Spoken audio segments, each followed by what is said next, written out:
Listo, entonces, bueno, buenos días a todos otra vez, bienvenidos a la clase. Como ustedes vieron en la clase pasada, cuando uno utiliza librerías, se está ahorrando, primero que todo, un montón de tiempo de, de cálculo, un montón de tiempo de implementación, de programación, que eso es muy importante. Y además, uno está, digamos, llegando a puntos en donde las librerías pueden ser incluso mucho más poderosas y eficientes que lo que nosotros mismos podemos programar en un tiempo razonable o con nuestros conocimientos, ¿sí? Entonces, realmente, utilizar librerías tiene muchas ventajas. Uno se tiene que adaptar, obviamente, a las APIs, a las interfaces de esas librerías, porque las librerías, digamos, tienen como unas interfaces en donde dicen, bueno, yo tengo estas funciones que calculan estas cosas, pero usted me tiene que mandar los argumentos de esta manera y yo le devuelvo a usted las cosas de esta manera. No sabemos cómo lo hacen, esa es la parte que está protegida, pero en general estas librerías nos van a nosotros a facilitar un montón de tiempo. Y debemos también, como les digo, repito y hago mucho énfasis, es en que las librerías normalmente están probadas, están testeadas y entonces uno puede confiar mucho más en esos resultados que en los resultados que uno obtenga con un programa que encontró en internet, una librería que nadie usa o con lo que uno mismo escribe. Entonces, el día de hoy vamos a hacer algunos ejemplos de cómo utilizar librerías para algunos tipos de problemas y en particular le vamos a hacer énfasis a Eigen, que ya vimos que es importante compilar con -3, pero vamos a ver otro tipo de librerías también que también podríamos usar en algún momento. Hay muchísimas, obviamente esto es un overview muy básico, como casi todo lo que hemos hecho, que todo es muy básico, pero pues la idea es que les quede la idea a ustedes para que sepan dónde escoger una mejor herramienta. Entonces, imagínense que ustedes tienen, por ejemplo, que hacer este problema. Tienen un sistema de 100 ecuaciones con 100 incógnitas y necesitan resolverlo. ¿Listo? Y entonces, ustedes, digamos, si tienen que resolver este problema, si son tantas ecuaciones, se supone que deberán estar como en un archivo de alguna manera, o los coeficientes deberán estar en un archivo, los de la matriz y los coeficientes del vector B de respuestas ahí, pues en otro archivo. Esto se vuelve más complicado subirle esto a Wolfram Alpha, ¿sí o no? Para que lo puedan resolver, o a GeoGebra, o a Symbolab, o lo que sea. Entonces tenemos que hacerlo con un programa. Podríamos cargarlos en Octave, podríamos cargarlos en MATLAB, podríamos cargarlos en Python, o podríamos cargarlos en C o C++. Pero finalmente, después de tenerlos cargados de alguna manera, tenemos que escoger cómo resolver este tipo de problemas. Y como a veces pasa que lo que uno dice un poco en programación se parece a lo que dice en esta clase, hay una época, un par de semanas que pasa eso. Si yo tengo este problema, que es el que estoy escribiendo acá, donde A es una matriz, entonces tengo el problema A por Y igual al vector B. Entonces la forma ingenua de hacer esto pues es multiplicar ambos lados con la inversa, entonces yo tendría Y igual a la menos uno, a la menos uno por B, ¿cierto? Entonces uno podría decir, es fácil, yo simplemente para encontrar estos Y's, yo calculo esta inversa y la multiplico por B y ya está. Pero resulta que este problema es independiente de este problema de calcular la inversa. Para resolver el problema de la izquierda, yo no necesariamente necesito el de la derecha, porque es que calcular la inversa es un problema mucho más complicado que resolver un sistema de ecuaciones, ¿sí? Como este que tenemos acá. No tenemos que calcular la inversa. La inversa tiene mucha más información de la que nosotros necesitamos. Para eso aparecen algunos algoritmos acá, como Gauss-Jordan, de eliminación, pero ahora no es como voy a multiplicar este por 2 y a dividir este por 4, sino que ahora son números reales. Entonces tengo que dividir esto por -2,78 y multiplicar eso por no sé qué. Pero bueno, eso lo puede hacer un computador, tal vez nosotros no, pero lo puede hacer un computador. Y en algunos tipos de problemas, dependiendo, por ejemplo, si la matriz es definida positiva o es simétrica o es ortogonal, hay algunas especializaciones en esos problemas que hacen que, por ejemplo, las matrices se escriban en descomposiciones triangulares. Entonces la matriz, por ejemplo, se escribe como un LU, donde eso es una matriz triangular inferior, una matriz triangular superior, y resolver el problema matricial A por Y igual a B se vuelve muchísimo más sencillo cuando uno lo tiene de esta forma. ¿Sí? Con una matriz triangular. Y entonces uno tiene que hacer esa descomposición LU, también hay descomposiciones QR, Cholesky y muchas más, que hacen que estos problemas sean fáciles de resolver. Si ustedes prueban con matrices de 2 por 2 pues eso da igual que hacerlo casi a mano, 3 por 3 4 por 4 eso es muy chiquito. Pero si ya estamos hablando de matrices de 1000 por 1000, 10.000 por 10.000, 100.000 por 100.000, resulta que esto se demora días o meses hacerlo por Gauss-Jordan se demora muchísimo menos, varios órdenes de magnitud, y probablemente con este lado se demore aún menos. Pero ponerse uno a implementar en forma genérica cómo calcular la descomposición LU de una matriz, pues es un rollo que es otro problema completamente diferente. Es una tesis completa, pero ni siquiera es tesis, es un montón de trabajo que al final no se va a valorar, y pues ya las librerías están para hacernos en nosotros este tipo de problemas, ¿sí? Entonces, la idea es, tenemos un problema grande, un problema que no es manual, que no se puede hacer manual fácilmente, que no lo podemos pasar fácilmente, y queremos resolverlo de la manera más eficiente posible, ¿sí? Y eficiente posible quiere decir que yo utilice un algoritmo de tal manera que cuando esto crezca la complejidad, pues ojalá en estos casos la complejidad fuera como máximo como n al cuadrado, aunque si es un determinante, esto va con n al cubo, eh, pero uno quisiera que estuviera como por debajo, ¿cierto? Pues el santo grial sería que fuera como de complejidad constante, o sea, independiente del tamaño, siempre se demora lo mismo. Eso no existe en este momento. Algoritmos de ese estilo no existen. Tenemos pues que vaya como n a la uno, n log de n, cosas que van creciendo, ¿no? Que van aumentando en complejidad. Y tener un algoritmo de tipo n cuadrado, n cubo, perdón, es decir, en donde está dominando el término n cubo cuando uno calcula cuánto tiempo se demoraría. Eso implica entonces que si yo multiplico por 2 el tamaño de mi sistema, el tiempo se me multiplica por 8. Si multiplico por 2 en cada una de las dimensiones, entonces el tiempo se multiplica por 8. Y algo que demoraba un día, ahora se demora 8 días. Y eso es un problema. Obviamente, entre más grande es la matriz, tenemos más problemas de pérdida de caché. Entonces, tenemos más, eso también implica más aumentos. Entonces, uno aquí no solamente cuenta cuántos pasos debe hacer para resolver, sino también cuántos accesos de memoria debe generar. Y entonces uno lo que quisiera es que el número de pasos que uno hace sea muy grande comparado con el número de accesos de memoria que uno hace, ¿cierto? Para precisamente estar utilizando de la manera más eficiente posible nuestra memoria. Entonces uno lo que quiere es que la relación entre el número de accesos a memoria y el número de pasos que estoy ejecutando o de instrucciones sea pequeño, ¿no? Para que el número de accesos comparado con el número de pasos sea pequeño. Pero resulta que en este tipo de problemas, a medida que uno va creciendo, pues esto va creciendo de cierta forma, esto va creciendo de cierta forma, y dependiendo del algoritmo, pues uno tiene que esto se vuelve constante o crece. Y todo este montón de complejidad que hay detrás, pues nosotros realmente debemos delegarla, externalizarla a una librería, donde gente que sabe mucho, que ha programado durante mucho tiempo y está muy entrenada en estas cosas, pues puede hacer las cosas mejor que nosotros. Entonces, otro ejemplo es la matriz de Hilbert, que la uso mucho como ejemplos en algunas partes de esto de arreglos. La matriz de Hilbert está escrita de esta manera, entonces, por ejemplo, a ustedes se les da esta matriz de Hilbert de 100%, y le ponemos un vector columna que sea la primera columna, la matriz de Hilbert. Entonces la solución de eso debería ser 1,0000000. Ese sería nuestro vector de solución. Pero la pregunta es, ¿cómo hacemos para resolverlo de forma eficiente y que yo pueda cambiar ese tamaño del n y me siga dando la respuesta apropiada? Y nosotros ya sabemos que esto tampoco nos va a dar exacto, sino que esto nos va a dar dentro de la precisión de la máquina. Entonces, en vez de uno nos puede dar 0,999 no sé qué, más 0 veces una componente imaginaria, y los otros números, pues no necesariamente tiene que ser 0 exactamente, sino 10 a la menos 16, 10 a la menos 15, cosas de ese estilo. ¿Listo? Entonces, esta es la idea, estos son los problemas que queremos atacar, y por esa razón es preferible que pensemos en utilizar librerías. Hay otros problemas como, por ejemplo, las funciones especiales. ¿Ustedes sí saben qué es eso? ¿Alguien sabe qué es una función especial? ¿A qué se le llama eso así en física? ¿Nadie sabe? Yo no Esas entiendo. funciones no son las de Bessel o sí, todas las que resuelven ese tipo de ecuaciones Exacto. diferenciales. Ujú. Lo de la física matemática, como dice Juan Camilo, como dices tú, como Bessel, como Hankel, Bessel, esférica, todas esas funciones con las que uno se divierte un montón, ¿cierto? Haciendo unos ejercicios de unas coordenadas raras, pero que son las que surgen de forma natural en esas coordenadas, los polinomios ortogonales, para poder descomponer funciones, ¿cierto? Eso todo tiene aplicaciones incluso acá en el cálculo numérico.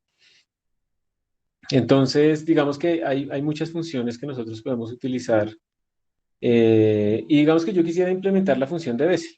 Entonces, cuando uno va a implementar la función de Bessel, uno le enseña que las funciones de Bessel tienen unas recurrencias, j de n más 2 más, bueno, yo no me acuerdo bien, 2 j de n, igual a, no sé, -5, j de n-1, una vaina así. Entonces, digamos que yo quiero implementar cómo calcular la función de Bessel de orden n. ¿Listo? Y para eso, pues voy a utilizar esta función de recurrencia. Resulta que cuando yo utilizo esto partiendo de un conocido como J0 y J1, digamos que eso los conozco, resulta que este tipo de cálculos así tienen unos errores numéricos que crecen de forma exponencial. Entonces, después de yo haber calculado algunos em, de los términos cuando vaya en J5, entonces voy a tener problemas porque ya el error de rounding que yo tenía ahí se me va a crecer demasiado y entonces esta cosa va a estar mala. Entonces uno no, otra forma de definir a uno que le enseñan estas funciones especiales es con la fórmula de Rodríguez, ¿no? Que era como una derivada enésima de yo no sé qué cosa. Sí, ¿no? Es para que ustedes me corrijan si estoy olvidándome de estas cosas que no las veo hace varios años. Entonces, con esa fórmula Rodríguez también, pero pues calcular una derivada enésima en una función, pues también va a tener sus errores numéricos y digamos, su acumulación gigantesca. ¿Qué otra cosa me acuerdo? También se pueden definir en términos de unas integrales que no son integrales, pues que se puedan hacer analíticamente. Entonces, para cada x tenemos que hacer toda una integral y tendremos que implementar cuadraturas. O sea que al final, realmente esto es un problema complicado. Y si yo necesito la función de Bessel, de nuevo, utilicemos librerías, ¿sí? Las librerías nos van a hacer la vida más fácil. Entonces, utilicemos librerías para que podamos nosotros avanzar en nuestro problema, en nuestra investigación y externalicemos estas implementaciones, estas dificultades de implementarlo a una librería aprobada donde la gente sabe mucho, donde la gente la ha verificado, la ha testeado y entonces podemos confiar en el resultado. Estos son típicos problemas matriciales. Profe, Entonces A por X igual a B. ¿Sí? ¿Alguien iba a decir algo? sí, profe, una pregunta. Digamos, ahí está diciendo lo de las funciones especiales, pero digamos también hay librerías para, digamos, en Wolfram está, pues uno puede resolver digamos, hallar las funciones de Green, bueno, hallar no, resolver los problemas que tienen inmersas las funciones de Green, pero digamos acá en C++ y eso también hay librerías que ayuden en ese aspecto. Sí, sí, sí, sí. Pues digamos que específicamente para este problema que están nombrando de calcular las funciones de Green, tendremos que buscarla. La que les voy a mostrar tiene varias, digamos, problemas típicos que nos pueden servir, pero en general uno siempre puede echarse una buscada, ¿sí? Y en general vas a encontrar librerías que resuelven esos problemas. Tocaría mirar en ese caso particular si existe alguna, me tocaría ver el problema específicamente porque a ver, digamos que eso es como un problema de solución de ecuaciones diferenciales parciales, ¿cierto? Más o menos, como un problema de contorno, ¿sí o no? Sí, señor.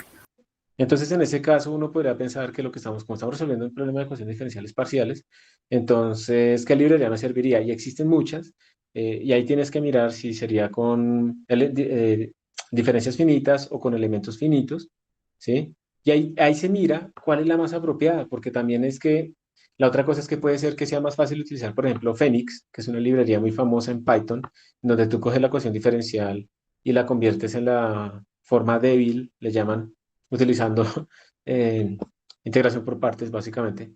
Y entonces, esa integración por partes es la más importante, ¿no? Para todo aplica. O sea, en todo lado se utiliza para transformar los problemas en problemas de borde, ¿no? Y tener en cuenta las condiciones de frontera. Entonces, haciendo eso, Phoenix puede resolver y es muy poderoso para resolver ese tipo de problemas en diferentes geometrías. Entonces, en ese caso, probablemente de pronto uno diría, pues no lo hago con C++.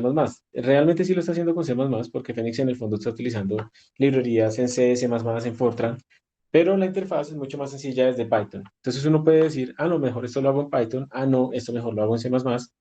Depende del problema. Si mi problema es que yo tengo que resolver, no sé, calcular el determinante de una matriz o hacer estos sistemas A por X igual a B o lo que sea, pero sistemas cada vez más grandes, puedo de pronto pensar que aunque que si no se me acaba la memoria RAM de la tarjeta gráfica, yo lo resuelvo más bien utilizando CUDA. Entonces puedo irme por PyCUDA o puedo irme por las librerías propias de NVIDIA o si tengo una AMD, entonces por las librerías propias de AMD para resolver esos problemas en la tarjeta gráfica. Entonces realmente depende como de la situación, pero en general sí existen, pero aunque existan, de todas maneras tú tienes que evaluar si te serviría en C++ o en Python. Por ejemplo, si tú quieres que sea paralelizable en varias máquinas, no en la misma máquina, sino en varias, de pronto la que necesitas es la de C++, de pronto el de Python no funciona. O de pronto sí, todo eso hay que mirarlo, pero todo eso depende de los requerimientos de tu problema en cuanto a desempeño. ¿Listo? Vale, profe, gracias. Vale. Entonces, la descomposición de matrices, la multiplicación de matrices y las combinaciones, ustedes ya han visto que de la manera en que uno organice haga este tipo de operaciones, pues los resultados van a ser los mismos, pero el tiempo puede ser muy diferente. También existe algoritmo de blocking para hacer multiplicación de matrices, y de esa manera también podemos ver que hay un óptimo para esa multiplicación de matrices, y en general, digamos, pensar en la caché es algo muy útil, es algo que nos sirve a nosotros y que realmente ya está resuelto un poco en esas librerías. Entonces nos quitamos esa complejidad, nos concentramos en la ciencia y entonces hacemos las cosas así mejor. Bueno, entonces como les decía, hay varias formas de hacer esta solución de problemas, como el A por X igual a B, pero esas descomposiciones, digamos que no está en nuestras manos, no debería ser nuestra tarea incorporarlas. Entonces, ¿qué dicen los expertos? ¿Listo? Vamos a acudir a la falacia de autoridad. ¿Qué dicen los expertos? Los expertos dicen que uno básicamente no debe escribir sus propias subrutinas matriciales, pero es que ahí sí tienen la razón. ¿Listo? Ahí sí tienen la razón. Uno no debe ponerse a hacer eso, uno debe externalizar ese problema a la librería, a gente que es experta en ese tipo de cosas, y eso es lo que nos debe quedar a nosotros en la cabeza, ¿listo? No debemos ponernos a hacer nuestras rutinas a mano, a menos que las matrices sean demasiado pequeñas, ¿sí? Y entonces en ese caso, pues no importa mucho. Entonces, lo primero es eso, lo más importante. ¿Y por qué? Hay varios aspectos. Primero, dado que los computadores son finitos, esto quiere decir que la memoria es finita, y esto quiere decir que, como nos pasaba la vez pasada, podemos pedir más memoria de la que necesitamos y podemos acabar la memoria de nuestro computador, llegando a efectos en que se traba o que se muere el programa o que se pone completamente lento mi computador. Por ejemplo, este arreglito que tenemos acá, que es de 100%, estamos en en 3 dimensiones espaciales y una dimensión temporal, podemos pensarlo, queremos guardar toda la información de esa evolución. En esa región del espacio, eso es chiquitico, imagínense discretizar una región del espacio en 100 casillitas, depende del problema, pero pensemos que, no sé, estamos discretizando el flujo de un fluido en un río, pues ponerle solamente 100 pedazos espaciales por cada dimensión, eso es bien pequeño, si estoy pensando en la escala de un río o algo así. Aún así, esto ya nos va a matar completamente el requerimiento de memoria RAM, porque entonces ustedes si van a hacer esto de doubles, entonces van a ocupar 100 a la 4 por 64 bytes, que es lo que se come cada double, más o menos 1 GB de memoria RAM, solamente con esto. Y cuando lo multipliquen por 2, porque quieren mejorar la resolución un poquito, entonces esto se multiplicó por 16. RAM, 16 GB de memoria RAM. ¿Listo? Levante la mano aquí, ¿quién tiene un computador con 16 GB de memoria RAM en este momento? Edgar. Uy, qué envidia. ¿Quién tiene en este momento un computador con 8 GB de memoria RAM? Yo también levanto la mano. Yo también. La mayoría, ¿cierto? La mayoría. ¿Quién tiene aquí un computador que tenga en este momento 4 GB de memoria RAM? Miren, hay varios estudiantes que tienen con 4 GB de memoria RAM y ahí están trabajando. Aprovecho para preguntarles a ustedes, ¿están utilizando la máquina virtual? ¿Están utilizando la sala o están utilizando su propio Linux? Máquina virtual. ¿Y tu computador es de 4 y tú le pusiste la máquina virtual? ¿O fue que a la máquina virtual le pusiste 4? No, a la máquina virtual le dejé con 3. Con 3. Ya te funciona, ¿no? Ujú. Ah, bueno. Podrías probar con X2Go, ¿no? Para que desde Windows te conectes. Aquí hablan también que tener una partición. Aquí, eso sí no les voy a preguntar. Aquí no creo que haya nadie con 2 GB de memoria RAM, realmente. A menos que a la máquina le pudieran haber dejado los 2 GB que tenía por defecto, eso sí. Pero en general, nosotros estamos hablando de 8, pero miren que 16. ¿Hay alguien que tenga aquí 32 GB de memoria? Nadie, ¿no? El estándar debería ser 16. Pero miren que incluso para este problema tan sencillo, pues con esto ya nos comimos los 16 GB. Y recuerden que obviamente la memoria RAM no está toda para nosotros. Entonces, esto lo que va a incluir, lo que va a pasar es entonces vamos a hacer paging o swapping. Y eso lo que va a hacer es simular memoria RAM en el disco duro. Entonces, el disco duro lo vamos a poner así, pero el disco duro ya no es un disco que rota. En general, bueno, depende del computador, pero en general los nuevos discos duros son de estado sólido, son como memorias USB. Hay pegadas, ya no tienen mecanismos que roten, pero entonces se escoge un pedazo de ese disco duro para simular la RAM. ¿Y el problema cuál es? Que simular la RAM en el disco duro implica 100.000 veces más lento. Quédense con esa idea, 100.000 veces más lento. Ir hasta el disco duro que ir hasta la memoria RAM. Entonces se nos pone súper lento. ¿Listo? En este tipo de problemas, tal vez es preferible no pedir tanta memoria, sino pedir pedazos, ir trabajando en esos pedazos o distribuir la memoria. Eso es un problema que implica una distribución de memoria. Si yo multiplico ahora por 4, tendría 4 por 4, 16 por 4, 64 por 4, 256. Entonces, si yo multiplico en vez de 2 por 4, estamos hablando de 256 gigabytes de memoria. Terrible. Pero entonces uno podrá pensar que más bien lo que voy a hacer es repartir esto en varios computadores. Cada computador contribuye con 8 gigabytes. Listo, 256 sobre 8. Y ahí saco cuántos computadores necesitaría. Y esta es la ventaja de la paralelización en memoria distribuida, que nosotros podríamos atacar estos problemas que antes no podíamos y podemos entonces estar en escalas que antes no creíamos posibles. Nuestra investigación también cambia y mejora un montón. ¿Sí? Esto tiene un gran impacto también en la calidad de nuestra investigación. Ustedes van y miran y todos los clústeres en el mundo, todas las grandes universidades, todas tienen grandes clústeres con un montón de computadores, con un montón de memoria RAM, y entonces la gente sabe programar en paralelo, y entonces pueden hacer investigaciones muy grandes, y nos llevan por delante completamente porque nosotros ni siquiera aprendemos ese tipo de cosas.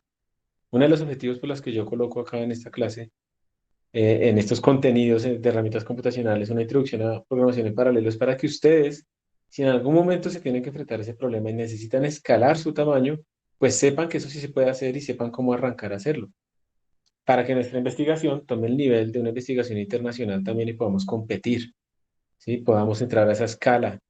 Y nosotros ahorita estamos pensando en entrar a esa escala, que es lo normal allá. Ellos están hablando de la exascale y nosotros estamos todavía como en la gigascale, ¿sí?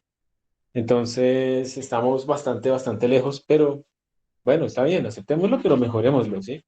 Uno no se puede quedar solamente aceptando el problema, que eso es lo más importante, aceptar que existe un problema. Ahora lo que tiene que hacer es, bueno, ¿cómo lo resolvemos? Y resolverlo pues es empezar de a pocos, ¿no? Porque uno no arranca en donde quiere llegar, sino que uno arranca en donde está, para llegar a donde quiere llegar. Entonces, a eso es que vamos también, a que podamos ver este tipo de problemas y muchas librerías hacen todo esto por nosotros, paralelizan por nosotros, se encargan de manejar la memoria por nosotros. Entonces, bueno, ahí está una de las ventajas. El tiempo de procesamiento, pues, como les decía, algunas requieren en el cubo, entonces esto es completamente malo para nosotros, para nuestra computación. Entonces necesitamos que utilizar algoritmos más avanzados, pero esos algoritmos son más difíciles de implementar. Las librerías lo hacen por nosotros. Tenemos entonces lo de la página virtual. La memoria virtual, esto es lo mismo del swapping que les estaba diciendo, entonces es cuando se nos acaba nuestra memoria.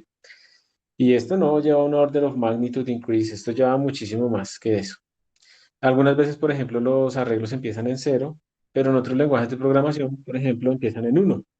Entonces, a veces uno se enfrenta a esos problemas, está en MATLAB y pasa un código de MATLAB a Python o a C y entonces se enfrenta a esos problemas de los subíndices.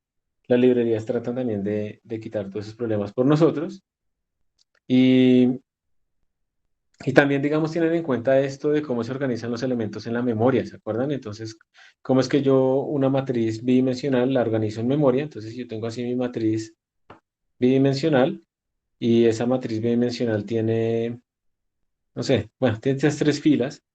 Entonces, en la memoria, voy a hacerlo de otro color. Digamos que vamos a marcar esta como, como rojo, la segunda va a ser azul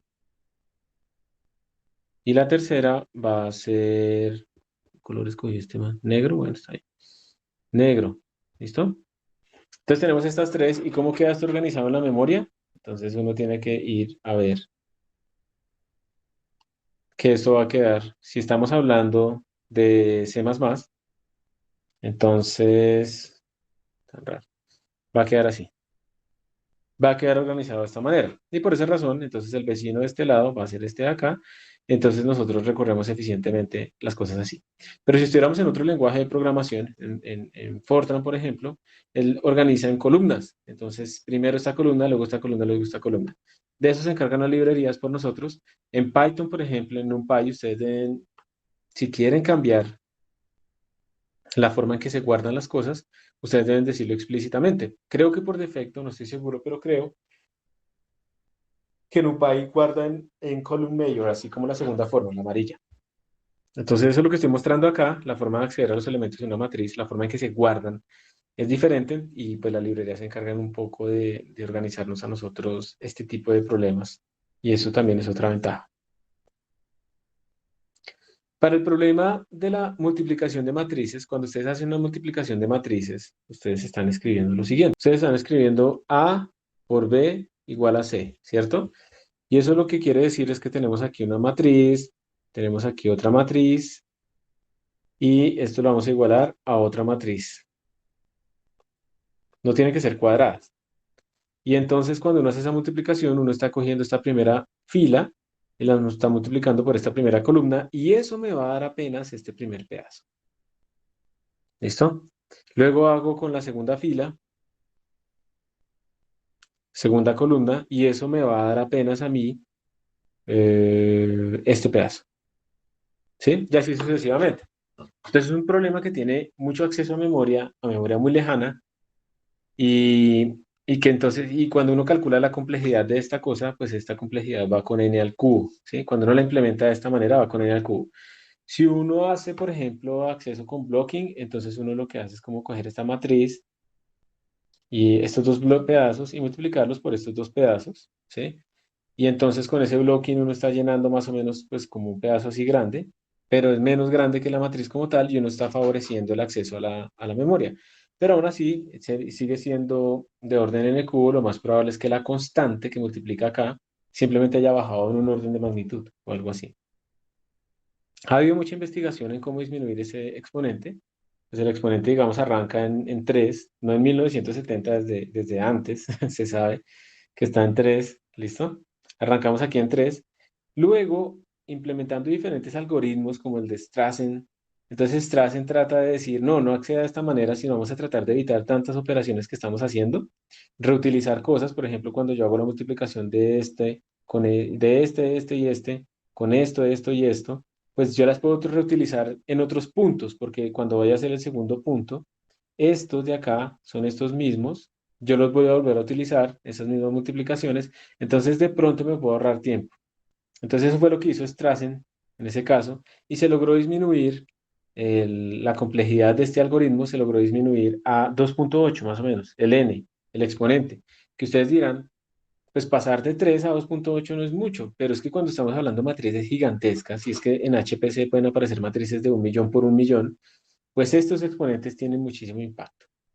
Luego aparecieron más algoritmos, Luego aparecieron más algoritmos, miren que va bajando, ya estamos en 2.5. Luego aparecen más algoritmos, y observen que en este punto, esto es casi como una asíntota, ¿no? Aquí estamos como en una asíntota. Observen que estamos apenas en alrededor de 2.4 y miren que las mejoras que ha habido desde 1990 hasta el 2020, el año pasado, con el último algoritmo, el de Allman y Williams, que es del orden de 2.30 y algo, no me acuerdo cuánto fue el exponente. Ahí ustedes pueden ver ese artículo de Quanta Magazine en donde hablan sobre esto. Pues miren que básicamente en 30 años, pues ha sido casi que infinitesimal o ya se ha estabilizado completamente nuestra curva, ¿sí? Hemos hecho algo así, ya estamos por acá, ya está cargado el condensador, estamos en 10.000 tau y estamos ganando muy poquito cada vez.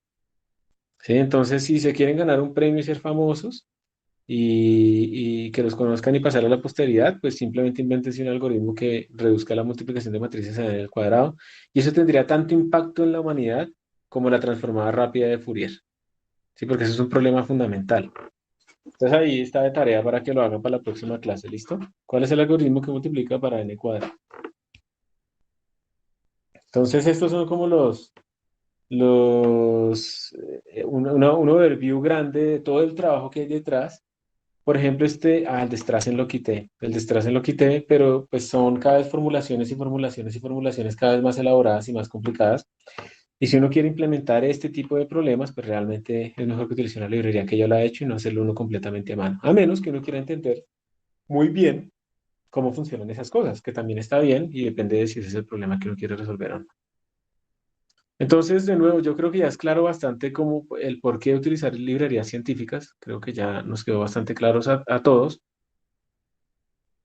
Y Y entonces la idea es que se pueden optimizar para cada CPU que estemos utilizando. Normalmente el API, la Application Programming Interface, o sea, las funciones, lo que reciben y lo que retornan, pues es estable. Entonces uno puede, digamos que estamos utilizando Eigen versión 2.1 y podemos pasar casi que a la versión 3.4 sin muchos cambios, porque la interfaz no cambia mucho, lo que cambia son las implementaciones. Uno puede también se incrementa la portabilidad, entonces lo podemos utilizar en Windows, Linux y Mac sin mucho problema. La idea es no utilizar librerías que no sean estándar. Ustedes a veces buscan en YouTube, en Internet, tutoriales de programación y les sale con que haga un include de Windows.h. Eso no es un encabezado estándar y entonces su código pues solamente va a funcionar en Nintendo, ¿sí? O también haga un include de Conio.h, nada. Todas esas librerías que no sean del estándar, que no estén en CPP Reference, esas librerías no las vamos a utilizar. Y cuando utilizamos librerías como alguien, entonces normalmente ellos se preocupan porque se puede instalar en Windows, Linux y Mac. Entonces nuestro código se volvió portable por haber utilizado esas librerías. ¿Listo? Las librerías también le ayudan al compilador para optimizar mejor, porque el compilador ve unas estructuras que lo guían. Entonces ustedes ahí lo vieron la clase pasada, cuando compilamos con -3 y alguien le ganó al blocking fácilmente. Esto es muy importante, el tiempo del developer es importante. Ustedes, yo sé que trasnochan un montón y bueno, tienen mucha energía porque son muy jóvenes, pero eso no quiere decir que el tiempo de uno no lo pueda desperdiciar o lo deba desperdiciar, por ejemplo, implementando la descomposición en el e-book porque es que yo quiero, ¿no? O sea, guardar ese tiempo es más importante para que usted lo pueda invertir en su investigación como tal, ¿sí? Entonces la eficiencia de ustedes se vuelve mayor, pero porque pudieron concentrarse más en el problema científico que querían resolver, más que en la implementación técnica. ¿Listo? Algunas vienen ya con paralización multithread desde la instalación. Eso fue lo que traté de jugar la vez pasada, pero no lo logré. Son amigables con la caché, programan por dentro para que esto sea útil y lo vimos pues con Eigen y pues más y más y más. Entonces, la idea es utilizar librerías científicas. Hay algunas que están muy diseñadas a ser muy, muy eficientes, como la MKL de Intel. Entonces, la MKL es una librería que ustedes pueden instalar gratuitamente en Linux y no estoy, creo que tienen que pagar en Windows y en el Mac. No estoy seguro si es en Windows o es en Mac o es en los dos que tienen que pagar. Hay uno en donde con certeza tienen que pagar. En Linux sí es gratis. Y lo que hace esta librería es que como Intel conoce sus propios procesadores Intel mejor que cualquier persona, entonces optimizan a profundidad, pero completamente a profundidad optimizan este tipo de accesos a memoria y entonces es supremamente rápido, ¿sí? En procesadores Intel, obviamente. Ellos no van a optimizar para AMD. Entonces la MKL trae también un compilador, el compilador de Intel, se llama ICC, entonces ya no compilan con GCC, sino con ICC, y en general esos códigos son muy eficientes en máquinas con Intel. ¿Listo? Entonces uno la puede instalar y puede utilizarla. ¿Qué trae? ¿Qué trae esta librería? Entonces esta librería les trae a ustedes vectorización, les trae transformadas de Fourier rápidas, también les trae para matrices dispersas. ¿Alguien sabe qué es una matriz dispersa?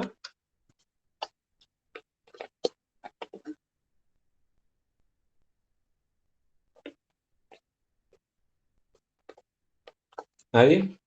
Una matriz dispersa es una matriz que está llena casi de ceros.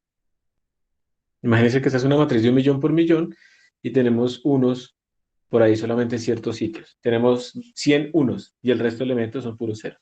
Es una matriz dispersa. Si uno la implementa con una matriz densa, o sea, si uno guarda el millón por millón de elementos, pues está desperdiciando un montón de información. Entonces es mejor utilizar estructuras como esta que maneja matrices dispersas e incluso, como pueden ver acá, utiliza algoritmos de memoria distribuida con MPI. Entonces uno gana un montón de cosas solamente por instalarla y usarla. Pero pues hay que leer el manual para poder saber cómo lo hace. Aquí estas son fotos viejas ya, pero pues esto se mantiene de las ventajas que ocurren cuando uno utiliza una librería como la MKL comparado con otro tipo de librerías que no sean la MKL. Atlas son librerías para hacer cálculo numérico. Aquí se está comparando, miren, los triángulos, tanto para Atlas como para Intel, que es el azul, muestran cómo es el desempeño en gigaflops. Esto es miles de millones de operaciones de punto flotante por segundo. Entre más es mejor, en función del tamaño de la matriz. ¿Sí? Entonces miren que aquí casi como que no se diferencian, ¿no? Pero si utilizamos threads, si estamos en una máquina con varios threads de ejecución, entonces observen que empezamos a ganar. Miren que los punticos están acá comparado con este. Miren cómo se gana con la MKL. Obviamente ellos escogen los benchmarks que más les favorecen. Y si utilizamos más threads, observen que obtenemos unos gigaflops gigantescos que se acercan al gigaflop teórico de un procesador. Los gigaflops teóricos de sus procesadores pueden estar en el orden de 3000 gigaflops por segundo y cosas así, pero uno máximo alcanza a llegar como a 100 o 200 realmente, porque pues hay otras cosas que están ejecutándose en el procesador, no solamente lo de uno. Pero la ventaja es importante, la ventaja es clara. Yo puedo ganar varios órdenes de magnitud en gigaflops, en performance, solamente por utilizar la librería. AMD también tiene librerías, como la ACL, y esas librerías son para trabajar por ejemplo, en las tarjetas gráficas de AMD. Entonces, estas tarjetas gráficas les permiten a ustedes utilizar problemas matriciales, generadores de números aleatorios muy eficientes, matrices dispersas y transformadas de Fourier. Como pueden ver, esos son como los fundamentos, ¿no? Lo más importante que aparece en cálculo numérico matricial son como ese tipo de problemas. También tienen ustedes librerías extras que trabajan sobre estas otras, como LeafFlame, que utilizan pues por debajo todas estas llamadas que tenemos aquí disponibles para que sea más fácil. Y también, pues obviamente aquí se les muestran unos benchmarks donde se compara una transformada de Fourier utilizando tarjetas AMD contra tarjetas de NVIDIA con CUDA. Y aquí está pues otra vez los gigaflops, tiene que ser la medida de desempeño en función del tamaño de la matriz. Esto está en logaritmo de base 2. Es muy importante que ustedes se acostumbren a que cuando pintan cosas así de tipo ley de potencias o exponencial, utilicen logaritmos en esas escalas para poder ver todo. En las clases, en la tarea que hicieron la clase pasada, algunos sí utilizaron el logaritmo en el eje X, entonces se veía mucho mejor cómo se comportaba todo. Y la mayoría, bueno, la otra mitad, eso fue como una mitad, la otra mitad del curso, pues no utilizaron logaritmos, entonces esto queda así todo apiñuscado y simplemente daba así. Entonces uno no puede ver ese comportamiento. Pero teniendo en cuenta que estoy en 2, 4, 8, 16, 32 para el tamaño del bloque, pues evidentemente eso es una escala que es de tipo logarítmico, entonces yo utilizo escala logarítmica en mi foto para poder ver mejor esos comportamientos, ¿listo? Entonces, para que lo tengan en cuenta, porque eso también hace parte de presentar bien una gráfica. ¿Está bien? Entonces, aquí se muestra que el AMD por lo menos va en la misma tendencia, pero supera varias veces al de CUDA, para que ustedes lo observen ahí. Y pues parece que aquí ya se está invirtiendo la tendencia, entonces por eso pararon en ese punto el benchmark. Listo, pero uno gana mucho y pues esa complejidad de utilizar la tarjeta gráfica y todo eso, pues está ahí oculta ya en estas librerías. Está la librería GSL, la GNU Scientific Library. Esta no es que sea la más rápida, pero es que tiene tantas cosas implementadas que es muy útil por esa razón. A ver si aquí está el enlace. Ahí está. Me parece que yo tenía como más cosas. No, mentira, esto lo tengo en otro lado. Entonces la GNU Scientific Library les permite a ustedes hacer absolutamente todo esto que está acá. Entonces miren, tienen funciones especiales.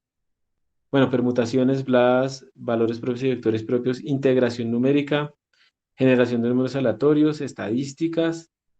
En esas estadísticas también tienen running statistics también para que ustedes puedan hacer como, ¿cómo se llama? Como suavizar series que son como un poco fluctuantes. Entonces hay una serie de tiempo que hace así, no sé, la tasa representativa del mercado. Entonces si ustedes hacen una running statistics sobre esto, puede ser que con una ventana, digamos, de 6 meses o algo así, eso les va a dar una cosa que es mucho más suave, que tiene la misma tendencia. Pero entonces uno lo que puede hacer después es restar los datos actuales de su tendencia, de esa running statistics, y le van a dar las fluctuaciones, cómo son las fluctuaciones. Y con esas fluctuaciones uno puede estudiar si esa serie de tiempos de las fluctuaciones es o no estacionaria o tiene estacionalidad o hay correlación con otra serie de tiempo para ver si hay una que causa la otra, etcétera, etcétera. Entonces todo eso está ahí metido. Hay interpolación también, interpolación de Lagrange, yo no me acuerdo qué más interpolaciones hay, transformadas hay diferentes tipos de transformadas, de Fourier y de Hankel también, problemas de minimización, que son los mismos problemas de maximización, es la misma cosa. Tenemos también transformadas de wavelets, raíces de polinomios, también más álgebra lineal,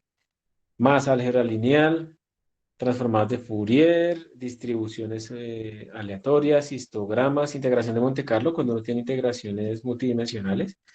Entonces es mucho más eficiente utilizar integrales calculadas con Monte Carlo que hacerlas con trapecio o algo así. Ecuaciones diferenciales ordinarias. Estas son ODE.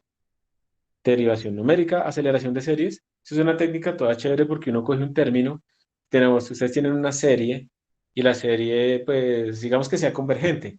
Entonces, pero para que converja, para que llegue a su valor de convergencia con una precisión de 10 a la menos 6, tiene que tener 1 millón de términos.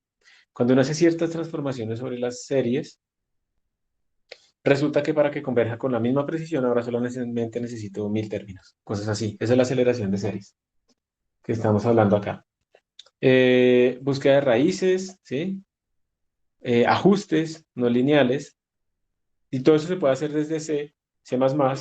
A mí no me gusta un poco la interfaz de la GSL porque está escrita en C, entonces es un poco engorrosa, pero en general es una librería bastante, eh, sí, fuerte.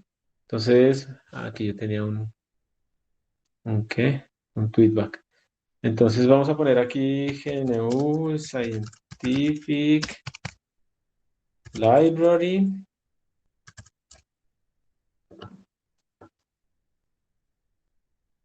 Voy a agrandar eso un poquito. Entonces aquí está saliendo la GNU Scientific Library. Ustedes van allá. Les sale esto. Software free and así. Eso es importante, pero ahorita no podemos hablar de eso. Entonces, está en la versión 2.7, la pueden instalar con SPAC si no la tienen instalada. En la máquina virtual y en la sala está incluida por defecto. Y podemos ver la documentación. La documentación está acá. Esa documentación es muy bonita, muy organizadita. Entonces, si ustedes quieren ver algún ejemplo, vamos a ir a ver. Voy a abrir este. Miremos el de minimización. Miremos el de nonlinear list squares fitting. Y veamos pues alguna de eigensystems. Entonces aquí dicen, bueno, si usted tiene matrices que son reales simétricas, entonces preferiblemente utilice estas funciones que están optimizadas para ser más eficientes en ese caso, ¿sí? Entonces uno va allá, tiene que tenemos reales simétricas, complejas hermitianas, reales no simétricas, entonces uno va a los ejemplos, y aquí está otra vez un ejemplo con la matriz de Hilbert. Entonces miren cómo se hace, pues aquí está el ejemplito de cómo calcular los valores propios, ¿sí? Entonces simplemente lo que tenemos que es que copiarlo y ya está. Se deben incluir entonces GSL Math para hacer algunos cálculos y GSL Eigen. Se deben incluir en nuestro código. Luego definimos los datos, hacemos una vista de esos datos, decimos, miren, GSL, hay un arreglo que está allá arriba, que es de 16 elementos. Quiero que usted lo vea como una matriz de 4x4. Pero, antes de seguir, quiero notarles que esta vista es algo muy poderoso, porque ustedes podrían decirle aquí que más bien fuera de 2x8. ¿Sí? 2,8. Eso también tiene 16 elementos, y eso estaría implicando entonces que uno le está diciendo que el tamaño ha cambiado, que ahora tenemos 2 filas y 8 columnas, entonces digamos que la primera fila serían todos estos elementos, y la segunda fila pues serían todos estos elementos, ¿sí? Entonces esta vista es muy útil porque uno puede ver de formas diferentes esta matriz, pero pues obviamente en este caso pues la estamos viendo con una matriz de 4x4. Entonces con eso hacemos la vista, luego le pedimos que como que cree memoria para poder guardar nuestros resultados. Entonces los vectores, los valores propios pues son 4, entonces pedimos que nos guarde un vector de 4 elementos. Y los vectores propios, esos van a generar una matriz donde aquí se pone primer vector propio, segundo vector propio, tercer vector propio y cuarto vector propio. Entonces, como cada uno tiene 4 componentes, tenemos en total que tener 16 elementos, entonces 4 por 4. Entonces pedimos la memoria. Entonces miren, Datos, memoria. Memoria también es esto, decirle que va a haber un espacio de trabajo en donde le estamos diciendo que, pues, creemos las matrices auxiliares, esto es importante, eso toca hacerlo. Y después simplemente llamamos a nuestra función mágica. Esta es la función mágica que hace todo, ¿sí? Entonces, a esa función mágica le mandamos nosotros la dirección de memoria donde empieza nuestra matriz, que realmente es esta vista. Le mandamos esto donde guardar los resultados de los valores propios. Le mandamos también donde guardar los resultados de los vectores propios. Y el workspace para que utilice allá dentro las cosas temporales que utiliza. Y ya. Una vez se llama esta función, aquí está toda la clave. Si yo quisiera medir cuánto tiempo se gasta todo eso, yo debería medir desde acá hasta acá. No me interesa medir estas otras zonas. Y después liberamos la memoria con ese workspace.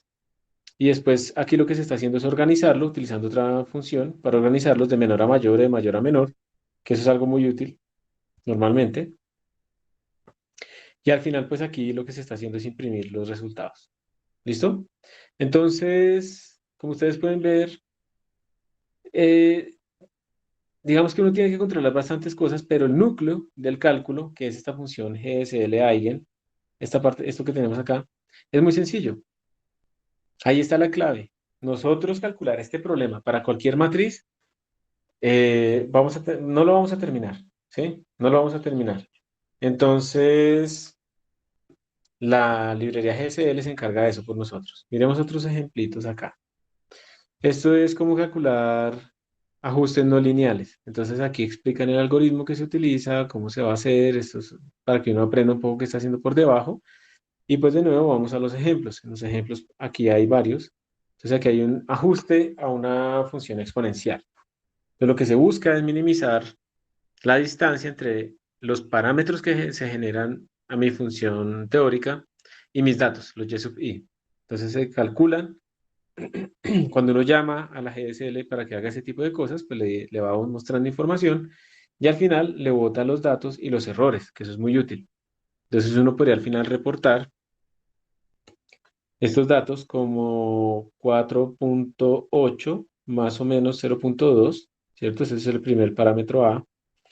El parámetro B se podría reportar como 1.44 más o menos 0.07, ese sería el parámetro lambda. Y por último el B, pues sería como 1.00 más o menos 0.03. ¿Sí están de acuerdo con esa forma de escribirlo o no? Ustedes no dicen nada, entonces parece que sí. Entonces, bueno, y ahí está, esos son los datos que se le habían cargado en este ejemplo a nuestra función exponencial con barras de error, y pues ahí está el ajuste más o menos cuánto dio. Entonces es muy bueno que uno tenga también acceso a los errores. Normalmente la gente a veces se le olvida que en un computador también hay errores y uno debe reportar siempre esas cifras de forma completa. Eso es supremamente importante. Entonces aquí está el ejemplo, se definen los datos, se define la función, ¿sí? Pero como les digo, a veces la interfaz es un poco larga. ¿Listo? Entonces uno podría decir, nada, pues más bien utilizo Python. ¿Listo? Utilice Python con SciPy, non-linear fit y ya está. ¿Sí? Lo que importa es que sepamos qué se puede hacer en cada una de las librerías, en cada uno de los lenguajes. Eso es lo que importa. ¿Qué más tenemos acá? Diferenciación multidimensional. Entonces ustedes tienen que definir, aquí está el ejemplo, tienen que definir su función. Entonces aquí está la función, el número de dimensiones. No, esto es bidimensional. Aquí se está haciendo la minimización como de un paraboloide. Y entonces aquí se está mostrando cómo es que ese algoritmo empieza desde un punto arbitrario y empieza a buscar el mínimo. Y ahí se utilizan algoritmos mucho más avanzados que los que nosotros pudimos haber utilizado en la búsqueda de raíces. Se utilizan algoritmos mucho más avanzados, pues porque es multidimensional precisamente nuestro problema. Y incluso hay uno que yo utilizo a veces en algunos exámenes, que es este, que es cómo se representan los números flotantes en el computador. ¿Sí? Entonces nosotros habíamos dicho que los números flotantes tienen una mantisa, un signo, un exponente, ¿cierto? Y que el exponente era de más vallas. Entonces, si tengo un número dado, ¿cómo puedo yo ver cuál es la representación de ese número en el computador? Entonces aquí sale. Ustedes pueden pasarle el número, digamos, un tercio en float o un tercio en double, y ustedes van a ver cómo se representan esos números en el patrón de bits. Y ahí uno puede encontrar el por qué Digamos que cuando son doubles o son floats, pues la precisión cambia y por qué cosas como un tercio no se representan de forma exacta, porque pues eso es un número que es periódico y que nunca termina en sus cifras decimales. ¿Listo? Entonces, bueno, eso es todo lo que se puede hacer ¿con la qué? Con la librería GSL, es bastante. Aquí está la Running Statistics también. Entonces aquí se le pide que calcule esas Running Statistics y miren, no, aquí no se ve, ¿dónde era que estaba? Bueno, se me olvidó. Por la integral de Monte Carlo, entonces integrales multidimensionales calculadas utilizando precisamente integración de Monte Carlo. Creo que se me pegó la gripa de mis niños que tuvieron estos días.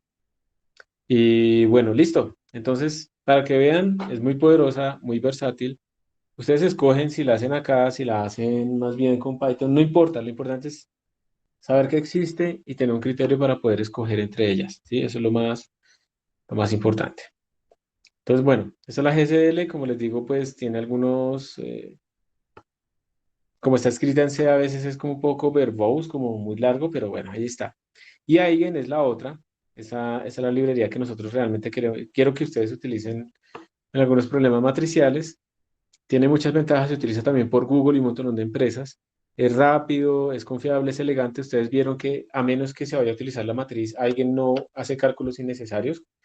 Y por eso era que en la clase pasada nos daba como cero el tiempo de Eigen, pero realmente era porque no estaba haciendo nada con la matriz.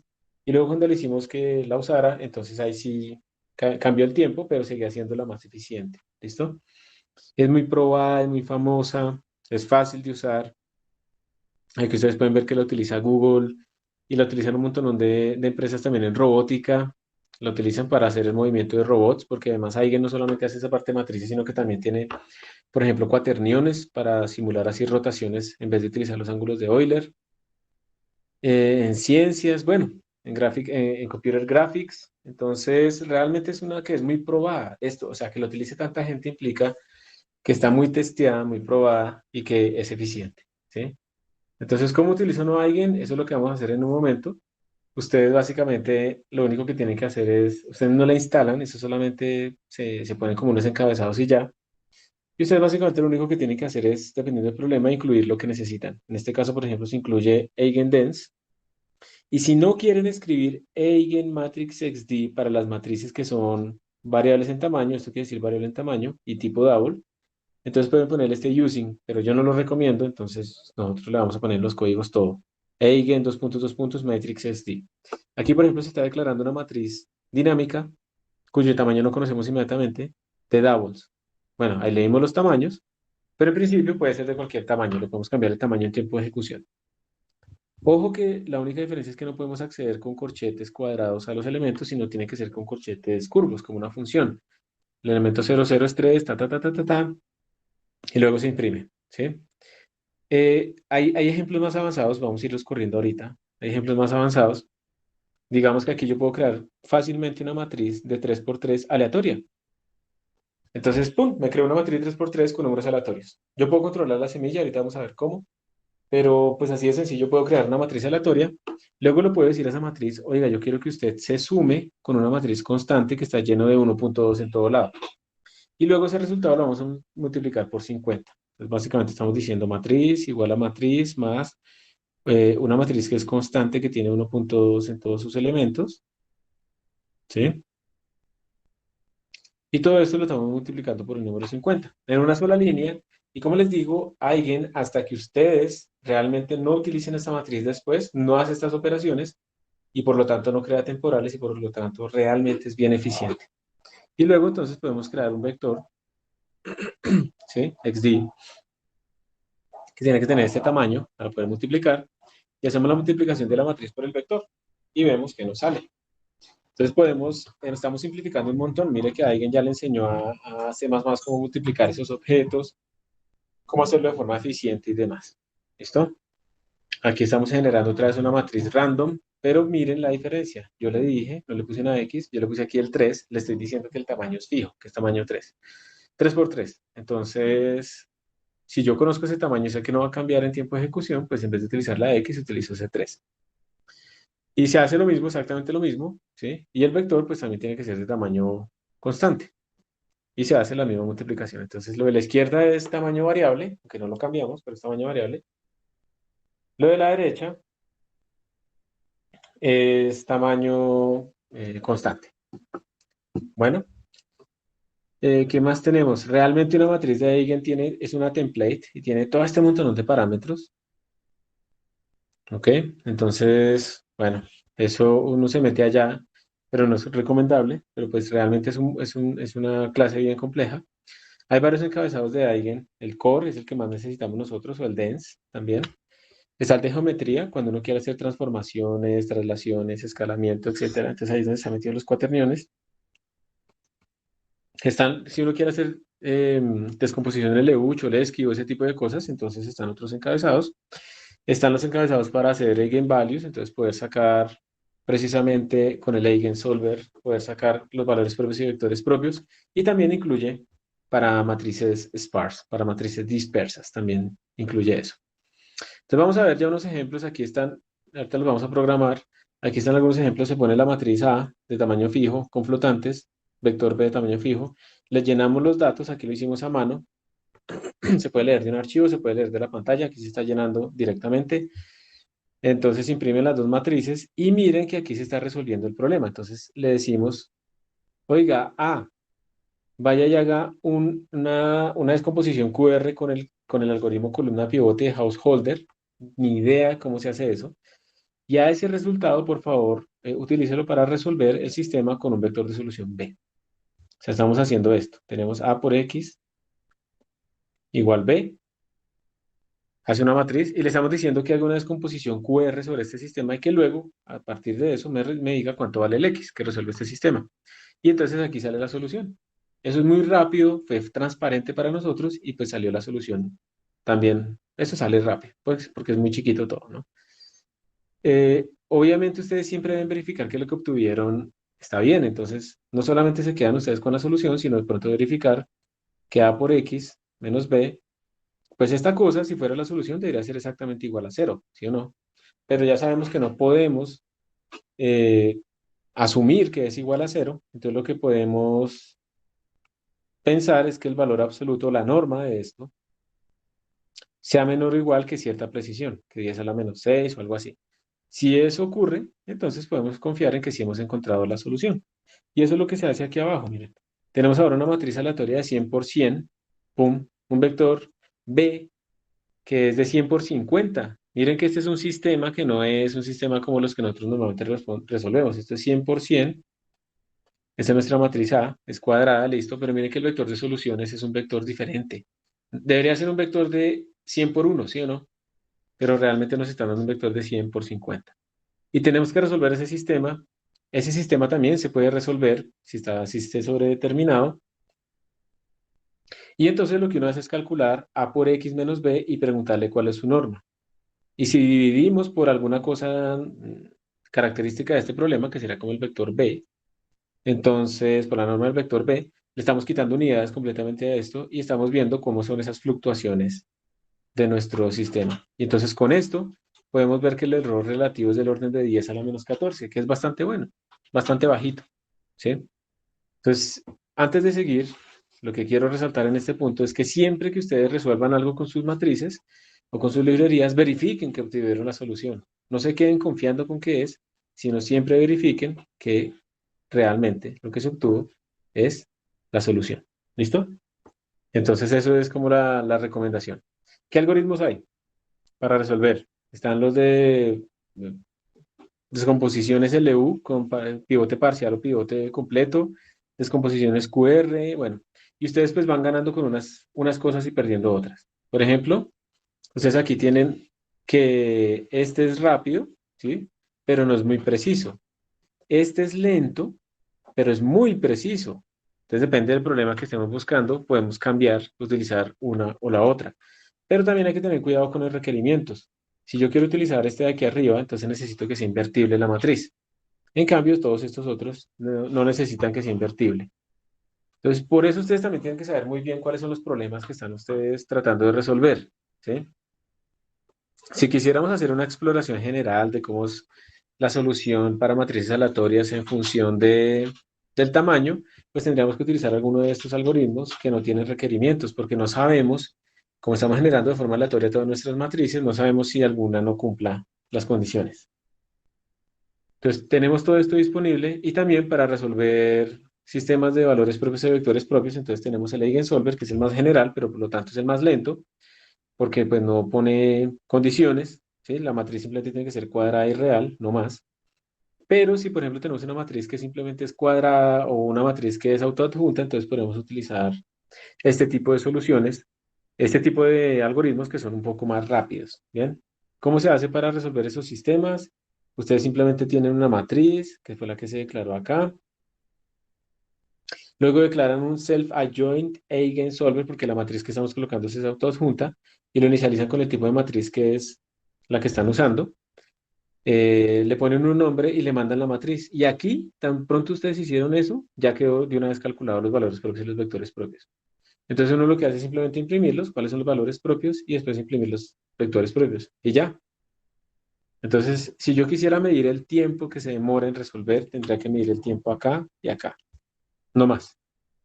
Entonces aquí para esta matriz A nos salen los valores propios y los vectores propios. Es bastante sencillo y es bastante eficiente. Hay otra librería que también se utiliza muchísimo más que el armadillo. Es muy parecida a Eigen, también utiliza templates, también es muy poderosa. A veces, digamos, el proyecto intermedio yo lo voy cambiando y algunas veces el proyecto intermedio es comparar precisamente el performance de Eigen y de Armadillo y de GSL en función del tamaño.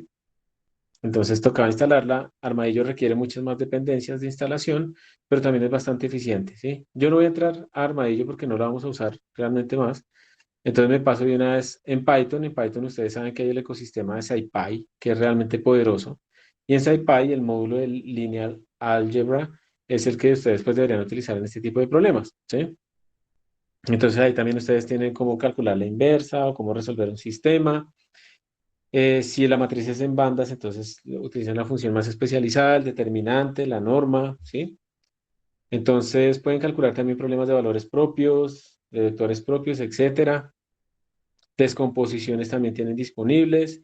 Y pues es algo tan sencillo como esto. Importan NumPy, SciPy, de SciPy importan Linear Algebra, crean sus matrices, A y B, resuelven, o sea, una llamada a función y ya, y la imprimen. Esto es Python 2 y ahora es Python 3.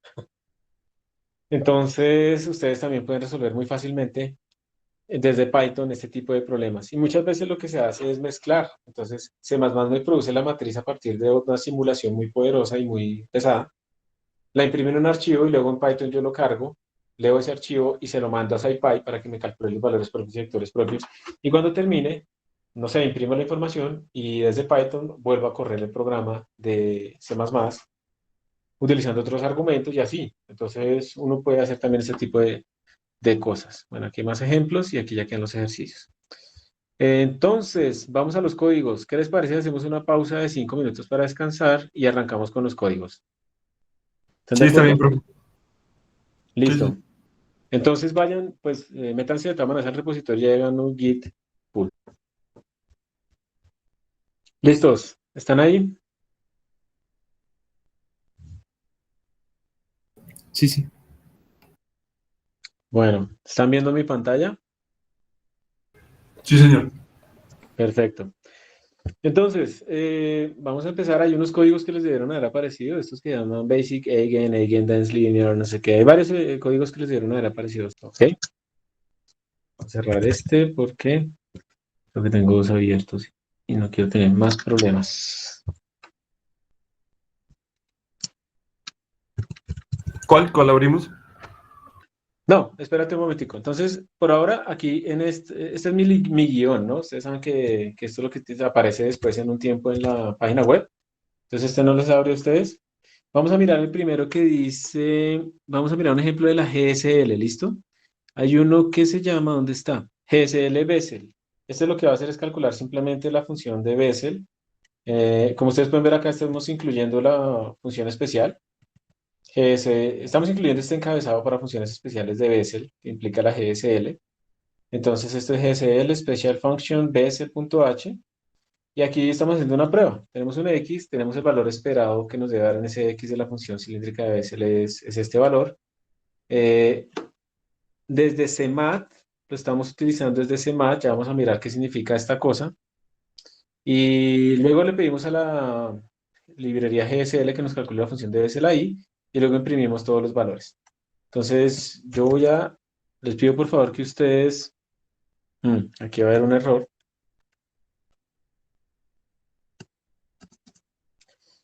Les pido a ustedes por favor que lo compilen y me digan qué les pasa. Quiero que les salga un error. Entonces, vamos a compilar.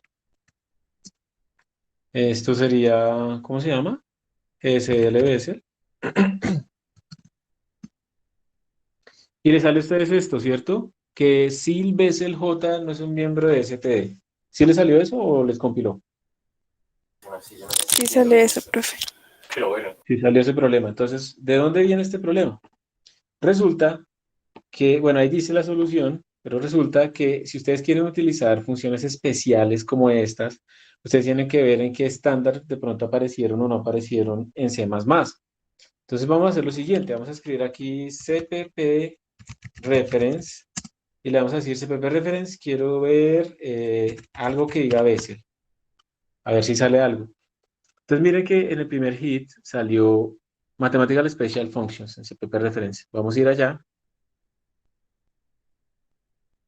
Y entonces, miren que aquí nos dice que tenemos acceso desde C++, no a álgebra lineal, eso todavía no se ha metido en los estándares, pero sí a unas funciones matemáticas especiales que están disponibles acá, pero ustedes tienen que mirar esto del estándar. Miren que todo esto que dice C++17 quiere decir que eso apareció en el estándar C++17. Normalmente nuestros compiladores están por defecto compilando con C++11 y eso quiere decir que todas estas funciones no aparecen disponibles. Si ustedes en algún momento necesitan la función asociada de Laguerre, entonces utilizan aquí el polinomio, la función assoc Laguerre, listo. La función beta cilíndricas de Bessel, que es la que estamos usando, ¿cierto? Y miren que para la cilíndrica de Bessel se supone que entonces tenemos que nosotros compilar con C++17. Elípticas, Hermite. Hay un montón de funciones especiales aquí que están desde C++17. Parece que todas, ¿no? Si me devuelvo un poquito acá, entonces mire que aquí nos está diciendo que CMAT precisamente es el que incluye ese tipo de cosas. También ustedes tienen disponible pues Complex para números complejos, ese no lo vamos a utilizar ahorita, algunos algoritmos numéricos, pero vamos a mirar aquí CMAT a ver qué me sale. Miren que cuando ustedes tienen CMAT, CMAT es ahora un gran encabezado, no mat.h, sino CMAT, que incluye desde el estándar C++11 algunas constantes, algunas funciones como abs o fabs, alguna, aquí dice que una linear interpolation function, eso yo no lo había visto. Venga, miramos, este LERP. Les hace una interpolación lineal entre dos puntos, ¿ve? No la conocía. Sí, pero es desde C++20. Si la quieren usar, tienen que compilar con el estándar C++20. Entonces aquí van bajando, hay muchas funciones disponibles, trigonométricas, no sé qué. Todo C++11. Y miren que aparecen unas funciones matemáticas especiales que son de C++17. Entonces, todo esto viene dentro de CMAT, pero si ustedes quieren poderlo utilizar, deben saber qué estándar activar. Entonces, en este sentido, tendríamos que venir acá. ¿Y alguien sabe cómo se activa el estándar C++17? ¿Se me están escuchando? Ay, ¿qué tal? Yo ya he hablado todo eso. Sí, sí, sí. Sí. ¿Cómo se haría? No, ni idea. Entonces, ustedes lo que hacen es venir acá al inicio, es una bandera del compilador y le dicen menos std igual a C++17. Si le ponen 11, pues es C++11. Si le ponen 14, es C++14. Si le ponen 7, C++17. Ojo porque no hay 16, ¿no? Eso es más o menos cada 3 años. Se hace +20 también. Pero ya en este momento yo les confieso que las cosas nuevas que están apareciendo en C++20, no sé, yo no les veo, las veo como tan abstractas que ya no veo que se necesiten para esto que estamos haciendo nosotros, realmente. Entonces ahí sin idea. Entonces yo le doy enter acá. Y todavía sigue peleando porque lo hice mal, ¿no? std igual a C++17. Y ahora me está diciendo, oigan, hay una referencia a una función que se llama GCLSF veces J0 que no conozco. ¿Alguien recuerda esto? ¿Cómo se resolvía o qué significaba este problema? ¿Qué toca cargar la librería? Toca como decirle a nuestro compilador, a nuestro enlazador dónde está. Entonces, la librería se llama GSL. Muy bien, felicitaciones. Buena memoria. Eh, Le decimos que enlace con la librería GSL porque esto sí se compila como una librería y es obligatorio también que ustedes utilicen esta banderita. Si ustedes van y se fijan en el código fuente, en el código fuente está eso aquí arriba, ¿sí? En el código fuente les dice a ustedes, compilen así, con estas banderas, pero pues quería como que la armáramos nosotros desde cero. Si yo hago esto así, le doy Enter, mire que ya compiló, y ahora lo ejecuto, y ahí me sale J0, utilizando la GSL, el valor exacto, y el valor que se calcula desde CMAT. Y como pueden ver, básicamente son los mismos, salvo los errores al puro final. ¿A alguien no le Ustedes me podrían copiar alguno, por favor, en el chat? ¿Podrían copiar qué valor les está dando para ver si les da igual a mí o se diferencian también? O sea, quiero saber si esa diferencia al final es la misma para todos o también se diferencia entre computadores. Yo esperaría que fuera la misma para todos. A ver, Fabio, y Guillermo, Fabio, gracias, Juan Camilo, José Sebastián. Entonces les da 264292375. Nos da a todos igual, independiente de la máquina, lo cual es muy bueno. Y es una de las ventajas de utilizar librerías estándar de C++ y librerías em, portables como la GSL. Sofía también le dio lo mismo. Entonces, muchísimas gracias. Y bueno, eso es, digamos, un ejemplito con la GSL. Obviamente muy sencillo, ¿no? Aquí no tengo que hacer mucho más. Ustedes pues también pueden compilar con otras banderas, ¿listo? Menos O3 para que sea más rápido, pero pues aquí no se va a notar. Entonces aquí hay un ejercicio, si no quería mostrarlo, aquí hay un ejercicio que dice que ustedes hagan lo mismo, pero tienen que imprimir los valores de la función GSL entre 0 y 10, para x entre 0 y 10, en pasos de 0.01, para poder hacer la gráfica. No lo vamos a hacer, vamos a seguir adelante, pero es un ejercicio que les queda como para que lo practiquen, ¿listo? Aunque ahí les quedó grabada la solución en la ventana. También ustedes pueden ir a mirar cómo hacer para las funciones hipergeométricas. La idea es que como que traten de utilizarlo y adaptarse. Miren si ya está en C++, entonces no necesitan la GSL. Pero si no está en el estándar C++, pues ahí se utilizan la GSL. ¿Listo? Y hay otros ejemplos de linear algebra, pero vamos a pasar ahora directamente a Eigen, que es realmente lo que me interesa. Profe, esas Aquí, banderas que pusimos de menos GCL, menos esa tal cosa, ¿para qué era? eso es para que el compilador, aquí pasan tres cosas, el preprocesador, compilación y enlazador. Para que el enlazador pudiera encontrar dónde estaban esas declaraciones de esas funciones. Recuerda que cuando tú haces el include solo pones las declaraciones, ¿sí? Cómo se llaman las funciones, pero no las implementaciones. Acá en estas librerías están las implementaciones. Entonces con eso el compilador puede crear un ejecutable. Si tú no lo pones, el compilador dice, mire, usted está llamando a una función que se llama GCLSFBCJ0. Listo, el nombre está bien, pero yo no sé qué hace por dentro, no sé cómo calcula las cosas. En cambio, cuando tú le haces esto, le estás diciendo también ese código cuál es. Listo, listo.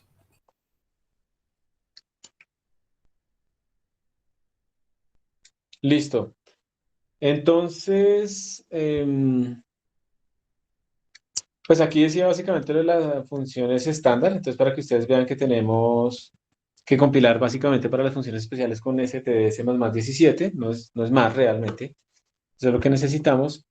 Y una cosa importante es para ustedes que pues también tenemos números aleatorios también dentro de la librería estándar. Entonces, de pronto no tienen que utilizar números aleatorios por allá en- en lo que sea, sino que aquí directamente están disponibles. Pasemos a Eigen de una vez. Entonces, aquí están las documentaciones. Vamos a hacer la primera matriz. Se llama Basic Eigen. Es el mismo ejemplo que hemos visto allá. Entonces, estamos creando una matriz. ¿Alguno de ustedes se acuerda qué significaba esa sintaxis? Matrix XD. Indefinido. El tamaño es indefinido y el tipo de datos, ¿cuál es? Double. Double. Muy bien. Perfecto. Entonces, yo puedo aclarar aquí el tamaño o puedo cambiarlo en tiempo de ejecución. No pasa nada. Entonces, esto es lo que quiere decir esta X. Bien, entonces estamos creando una matriz de 2 por 2. Solamente uno de los elementos los estamos asignando valores, el elemento 0,1, y la vamos a imprimir. Y alguien ya sobrecargó al operador cout para que sepa cómo imprimir la matriz. Entonces vamos a compilar y a correr esta matriz. Y lo que ustedes les debe dar, pues es esto que apareció acá, aquí abajo, ¿cierto? 0 menos 9.877, 0 y 0. ¿A alguien no le parece eso? ¿Tuvieron algún problema?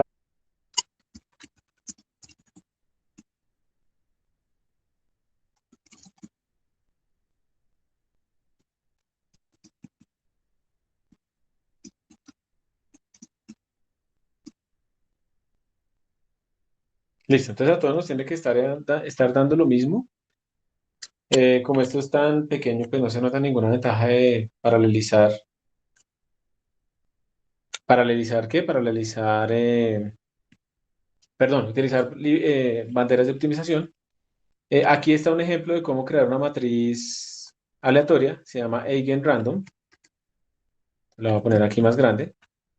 Y lo que quiero que ustedes vean es que podemos controlar la semilla de esta manera. Vamos a leer las semillas de la línea de comandos. ¿Listo? Entonces va a ser el primer argumento de nuestro ejecutable. Vamos a leer la semilla.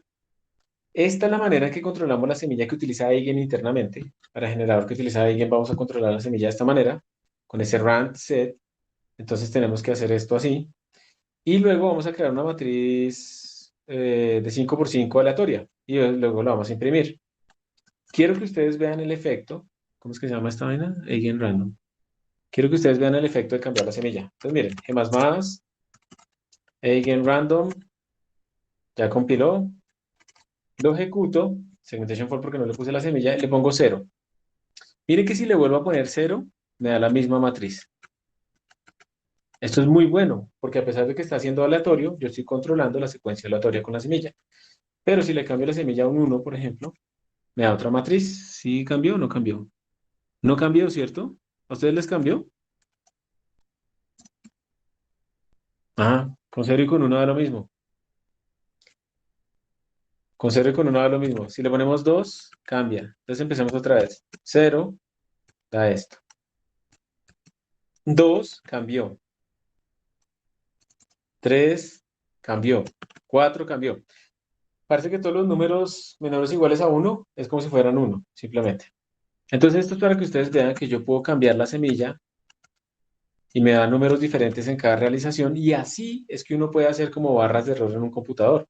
Uno hace toda la simulación con una semilla y le da unos valores, y luego hace la misma simulación pero con otra semilla, y si esto está bien, se está comportando bien, esos dos valores van a ser muy cercanos. Entonces yo puedo hacerlo con varias semillas, calcular valores promedio e imprimir desviaciones estándar y promedios de simulaciones computacionales, controlando la semilla.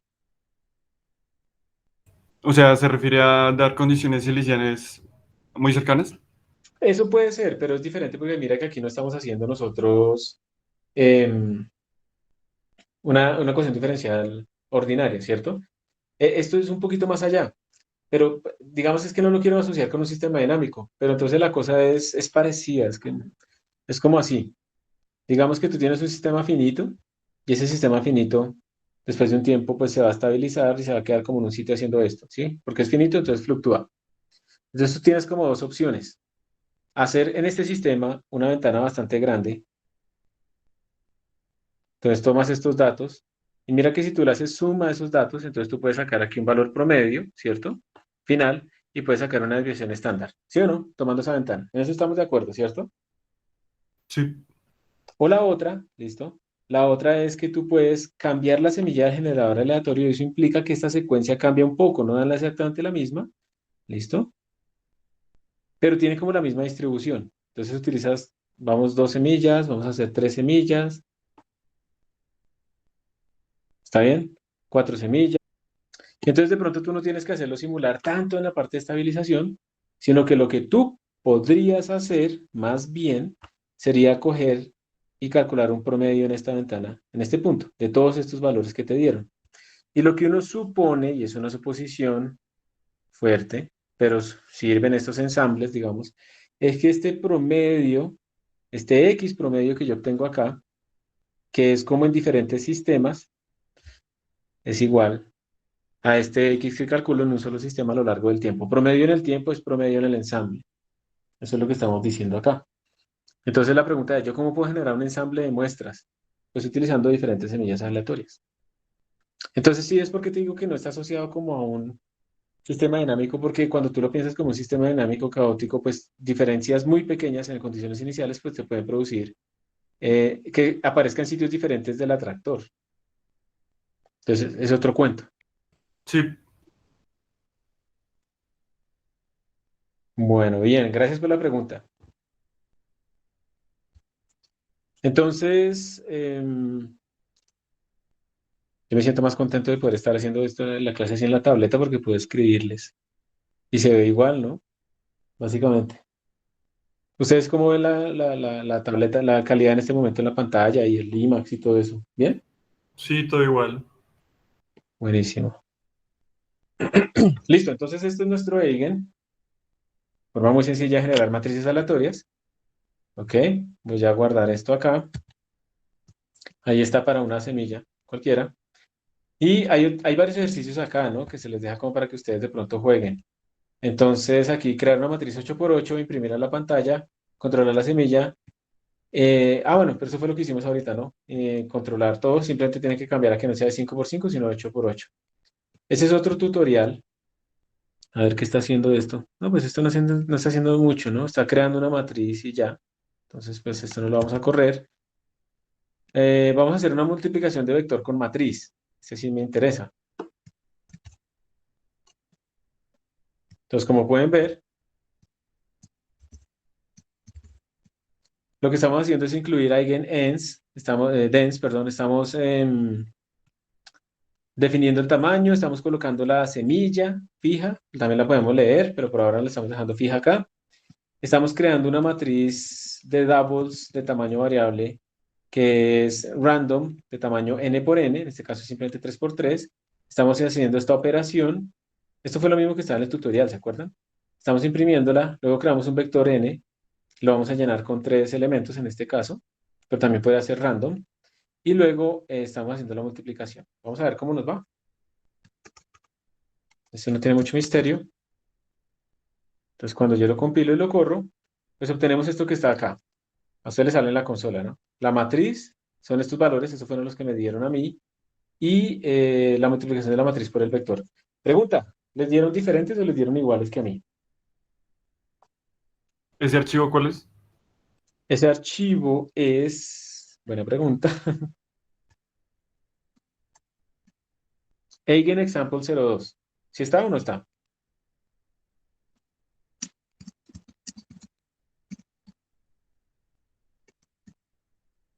Este. ¿Sí les da igual o no les da igual que a mí? Listo. Sara también igual. Jackson le da igual. ¿Quién más? Fabio también. Listo. Esto es muy bueno porque estamos en diferentes plataformas, diferentes compiladores, hasta diferentes sistemas operativos, ¿sí? Y a todos nos está dando igual. Y eso es muy importante, que sea reproducible. Esto tiene raíces o tiene implicaciones incluso en la reproducibilidad de la ciencia, que es uno de los grandes problemas actualmente también en la parte computacional, y es que no hay muchos trabajos que no se pueden reproducir, o que cuando se van a reproducir se encuentran errores. Entonces, por esa razón, si ustedes no quieren pasar por eso, imagínense ustedes, no sé, hacer la tesis, sacar un artículo, los conocen y al final se encuentra un error, pues es terrible. Entonces, en esos casos es preferible que ustedes desde el principio se acostumbren a tener Makefile para poder documentar exactamente cómo se genera todo, testing, ¿cierto? Que tengan pruebas ahí, pues, que demuestren que sus códigos funcionan y que son robustos, que los hayan estudiado muy bien para no caer en ese tipo de problemas que uno siempre va a cometer y a mí me ha pasado también. Que uno ya publica el artículo, bueno, ya le mandan las revisiones del artículo y cuando no, ¿y por qué no miran esto? Y uno ahí lo mira y, esto no debería estar funcionando, esto no debería estar dando.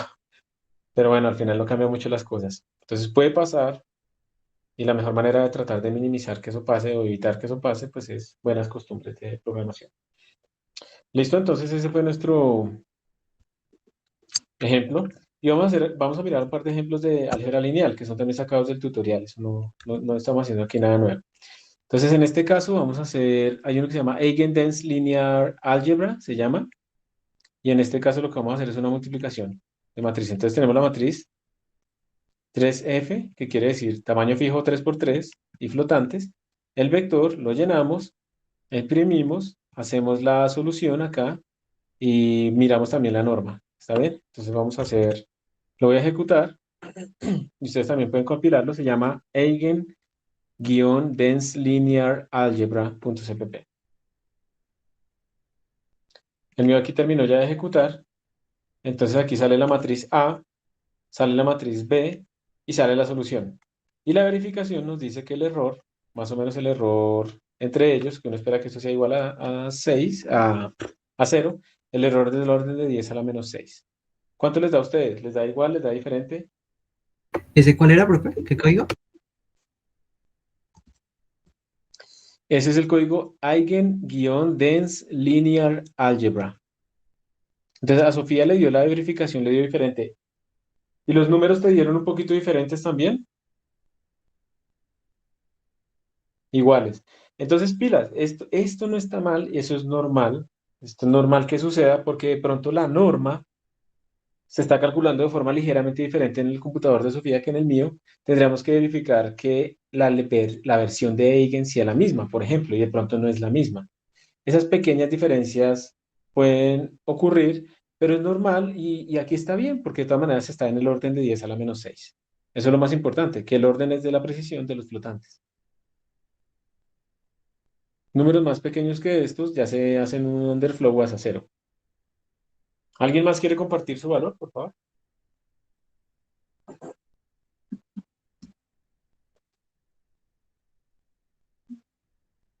Juan Camilo, les dio más parecido. Entonces yo creo que eso es simplemente una diferencia entre las versiones. Y ya está. Y si lo hacemos con Double, se llama Eigen-Dense Linear Algebra-Double.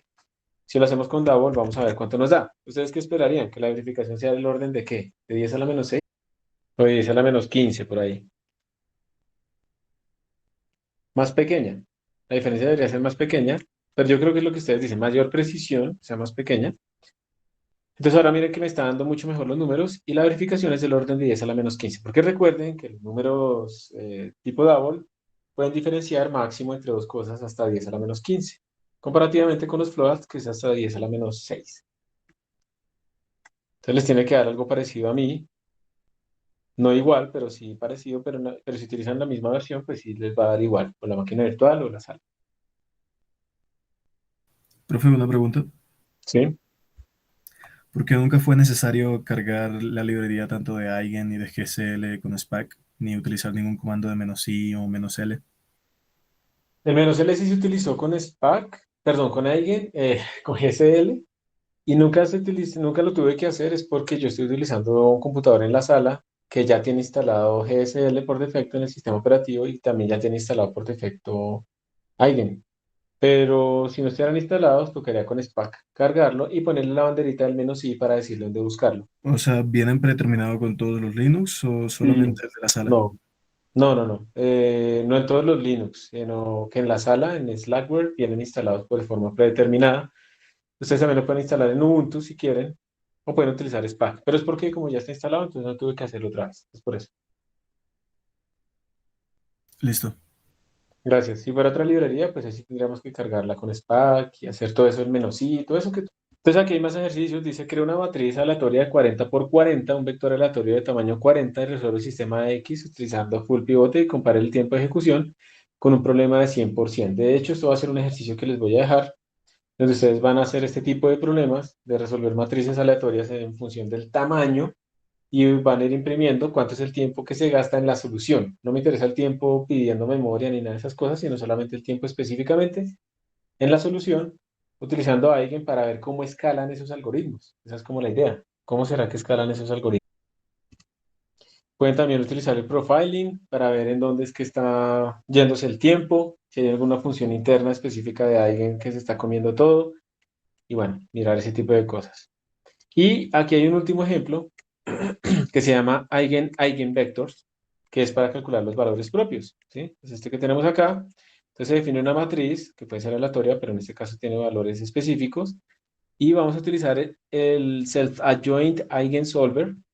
Entonces, obviamente, como esta matriz es una matriz 2D, entonces aquí en el tipo de datos le ponemos también matriz 2D, ¿cierto? Y pues ya, imprimimos los valores propios y los vectores propios. Esto realmente es muy rápido y la interfaz es muy sencilla, no tenemos que hacer nosotros mucho realmente. Simplemente llamar a una función y ya. Y aquí aparecen los valores propios y los vectores propios. Entonces, esta es la matriz, los valores propios son estos que están acá atrás, y los vectores propios pues son estos dos, son vectores columna, ¿no? Entonces, este es el primer vector propio y este es el segundo vector propio. Yo no sé si esto sale normalizado, pareciera que no. ¿Sí? No sé si hay una garantía en que los... A ver, yo miro acá. Está al cuadrado más... Ah, sí salen normalizados. Entonces, los vectores propios salen normalizados y yo no sé si hay una garantía en que el valor propio más pequeño siempre esté primero. No lo sé. Tocará mirar la documentación. No lo podría afirmar.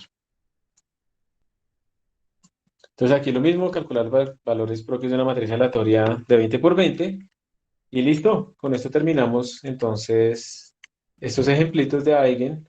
Ya después para hacerlo más profundo el uso, entonces pues va a estar el ejercicio que les voy a dejar.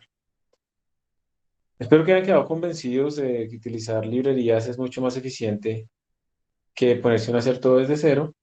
Y pues tiene la ventaja de la corrección, de que son portables, que pueden ser paralelizables. Aquí no lo hemos visto todavía, pero puede pasar eso, ¿sí? Pueden ser paralelizables, entonces tenemos muchísimas ventajas detrás asociadas. De hecho, ahora se me ocurre que en el ejercicio les voy a poner eso también para que lo prueben. Si sí se paraleliza o no. ¿Preguntas o dudas? No, por ahora no. Listos. Entonces, gracias por su atención. Nos vemos. Profesor, disculpe, ¿puedo hacer unas preguntas sobre el proyecto intermedio? Listo, sí. Pues es que en el primer archivo PDF hay unas cosas que no estoy seguro qué son. Por ejemplo, cómo debemos utilizar eso de el seed, que es exactamente lo de lattice size, y el tamaño de las celdas que debemos usar para calcular la entropía o el tamaño de toda la taza de café. Y pues, bueno, primero esas preguntas, esos parámetros que serían exactamente. No, pero no entiendo. ¿Cuáles son los parámetros? ¿Me repites?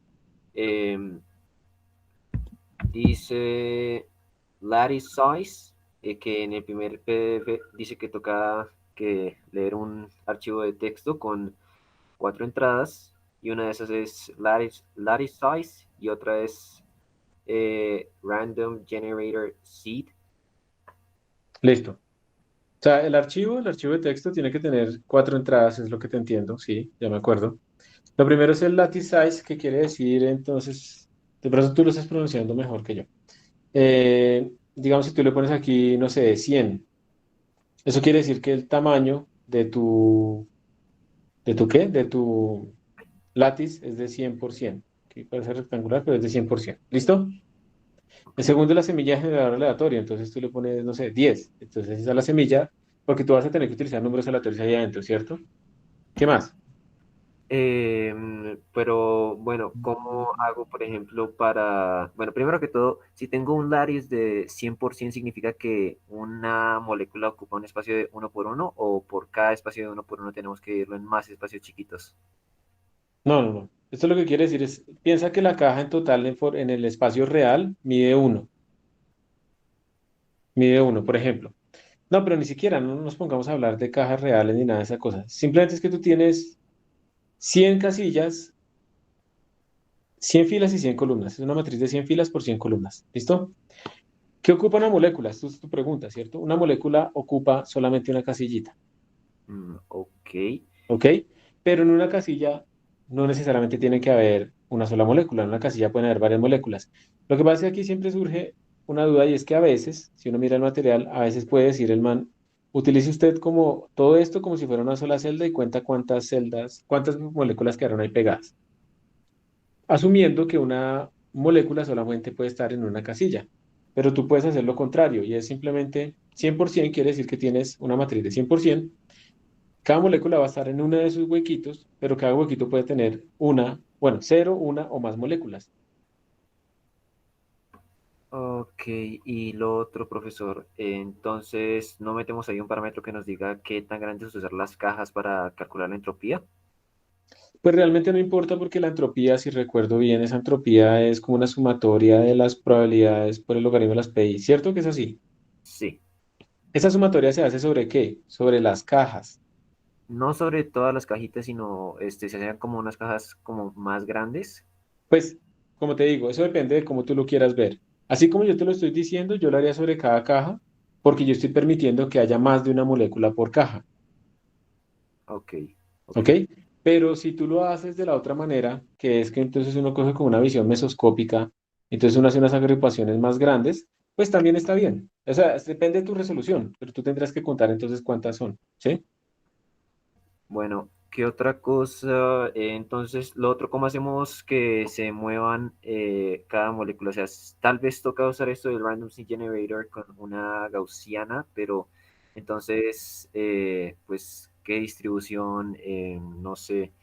Eh, Ujú. Mira, eh, antes de seguir, la probabilidad por si acaso es el número de moléculas que están en esa caja yésima sí, dividido entre el número total de moléculas, ¿no? Por si acaso. sí, claro, pero estoy hablando desde los desplazamientos para Sí, sí, sí, no, pero era otra cosa que estaba por si acaso dejándole claro que a veces también es un problema. Ok, Cuando queremos que se muevan las moléculas, digamos que tú te paraste en esta caja, estamos parados en una molécula que está en esta caja, ¿listo? ok. Entonces tú lo que vas a escoger es con igual probabilidad irte para allá, irte para allá, irte para acá o irte para acá, con la misma probabilidad. Ah, solo 4 direcciones. Entonces, ¿para qué usamos el seed, Random Generator Seed? Yo pensaba que era para una gaussiana o algo así. No. El seed te va a permitir controlar que si tú cambias ese seed te da otra secuencia ligeramente diferente, entonces tú podrías tener una curva de entropía que hace como así y otra curva con otro seed que hace como así, pero eso no va a cambiar demasiado, no va a controlar, o sea, no va a afectarlo mucho más. Pero tú sí necesitas números aleatorios porque tú tienes que escoger al azar en cuál de estas direcciones se va a mover la molécula. Entonces tú, por ejemplo, puedes crear un número aleatorio uniformemente distribuido entre 0 y 1, que es como la base. Y entonces ese lo vamos a llamar R. Entonces ese número va a estar entre 0 y 1 uniformemente distribuido. Entonces tú lo que puedes decir es, si ese número está en el vamos a partirlo más bien gráficamente. Entre 0 y 0,25, 0,25. Exactamente. Entonces si está acá, se va a ir para arriba. Si se está acá, para left. Si se está acá, para bottom. Y si está acá, para right. Sí, Y entonces de esa manera estás escogiendo al azar cualquiera de esas direcciones. Lo de la gaussiana, o sea, mira, aquí la distribución es completamente uniforme, ¿no? sí, entonces, y el Pero seed, la gaussiana que de pronto estás nombrando es la condición inicial. Tú lo que quieres es que al inicio las partículas estén como ubicadas, como aquí en el centro, en forma de una gaussiana. ¿para eso es el seed? ¿O es que no me... No. ¿El seed para qué es? El seed es para controlar la semilla de generador aleatorio. Tú en todo tiempo, en cada iteración, vas a tener que estar haciendo esto para ver cómo se mueven. Entonces necesitas números aleatorios todo el tiempo. Entonces el seed va a controlar este número aleatorio, cómo inicia, cómo se genera esa secuencia, no más. Es el algoritmo que utiliza para hacer algo más o menos aleatorio? Exacto, es la parte de números aleatorios. ¿Tú cómo haces para que las cosas queden gaussianas al inicio, que es bidimensional, ¿no? Realmente es una cosa bidimensional. Pues entonces tú vas a tener que tener otro generador aleatorio que no es este uniforme, sino otro que sea con Gauss, ¿sí? Y entonces le vas a pedir a ese Gauss, tanto para X como para Y, le vas a pedir unas muestras dentro del rectángulo que quieres poner a tus partículas. Y si una muestra cae acá, entonces tú vas a tener que calcular en qué cajita fue que cayó para ponerla ahí en esa cajita. Y si te cae por acá, pues en qué cajita fue que cayó, ¿sí? ¿Pero eso es obligatorio o por lo que aquí en el documento veo que inicialmente los ponen no en una gaussiana, sino en un cuadrado pequeño? Entonces no es obligatorio. O sea, lo Ah, que importa es, digamos, que puedas reproducir como ese dato. Esto no es difícil, pero si lo pones en un cuadrado pequeño, entonces tú, digamos que lo vas a hacer es que queden aquí metidas en este cuadrado al inicio, ¿cierto? todas como Y uniformemente. uniformemente distribuidas. Entonces tú simplemente, pues depende, o sea, tú lo puedes hacer de muchas maneras. Puedes utilizar un número aleatorio y preguntarle a cada molécula en dónde, o simplemente dices, pues tengo cuatro, entonces un cuarto del total de las moléculas en cada una de las cajas y listo, se acabó. Ok, y unas últimas dos preguntitas y creo que ya sería todo. En general, cuando usted pruebe el código, cuando nosotros lo hagamos, ¿el número de moléculas va a ser menor, mayor o igual al número de espacios en la reja? Por ejemplo, si tenemos 100%, entonces significa que tendremos menos de 10.000 moléculas en general. Pues O la digamos que idealmente, pensémoslo en el estado estacionario. En el estado estacionario, cuando absolutamente todas se han movido y todas tienen la misma probabilidad de que queden ahí metidas, entonces, pues tú tendrás que tener al menos una molécula por caja, ¿sí? Pero idealmente, tú, o sea, no hay una relación, más bien voy a eso, no hay una relación, más bien es cuántas debería tener para tener una buena muestra. Entonces, en general, uno debería tener como más partículas que cajas, para que al menos hayan cajas que tengan más que otras, pero pues digamos a largo plazo, cuando esto se distribuye y se aumente la entropía a su máximo, pues uno lo que tiene es que todas las cajas van a tener exactamente las mismas. De eso también depende de las condiciones de frontera, ¿no? Si ustedes, si las partículas llegan acá, entonces la partícula, ¿qué le va a pasar ahí? Cuando escoja, digamos, moverse hacia acá, si esto no existe. que la dejo otra vez ahí. La puedes dejar ahí y eso quiere decir entonces, mira lo que acabas de decir, y es más, creo que yo me equivoqué acá porque yo no sé si ustedes los obligan a mover, porque aquí se deberían haber 5 probabilidades, ¿no? Porque también puede ser que se quede ahí mismo, Ah, cierto. Sí. ¿cierto? Entonces tendría que ser de 0,2, 0,4, 0,6, 0,8, porque si no siempre se estarían moviendo, entonces, sí, perdón.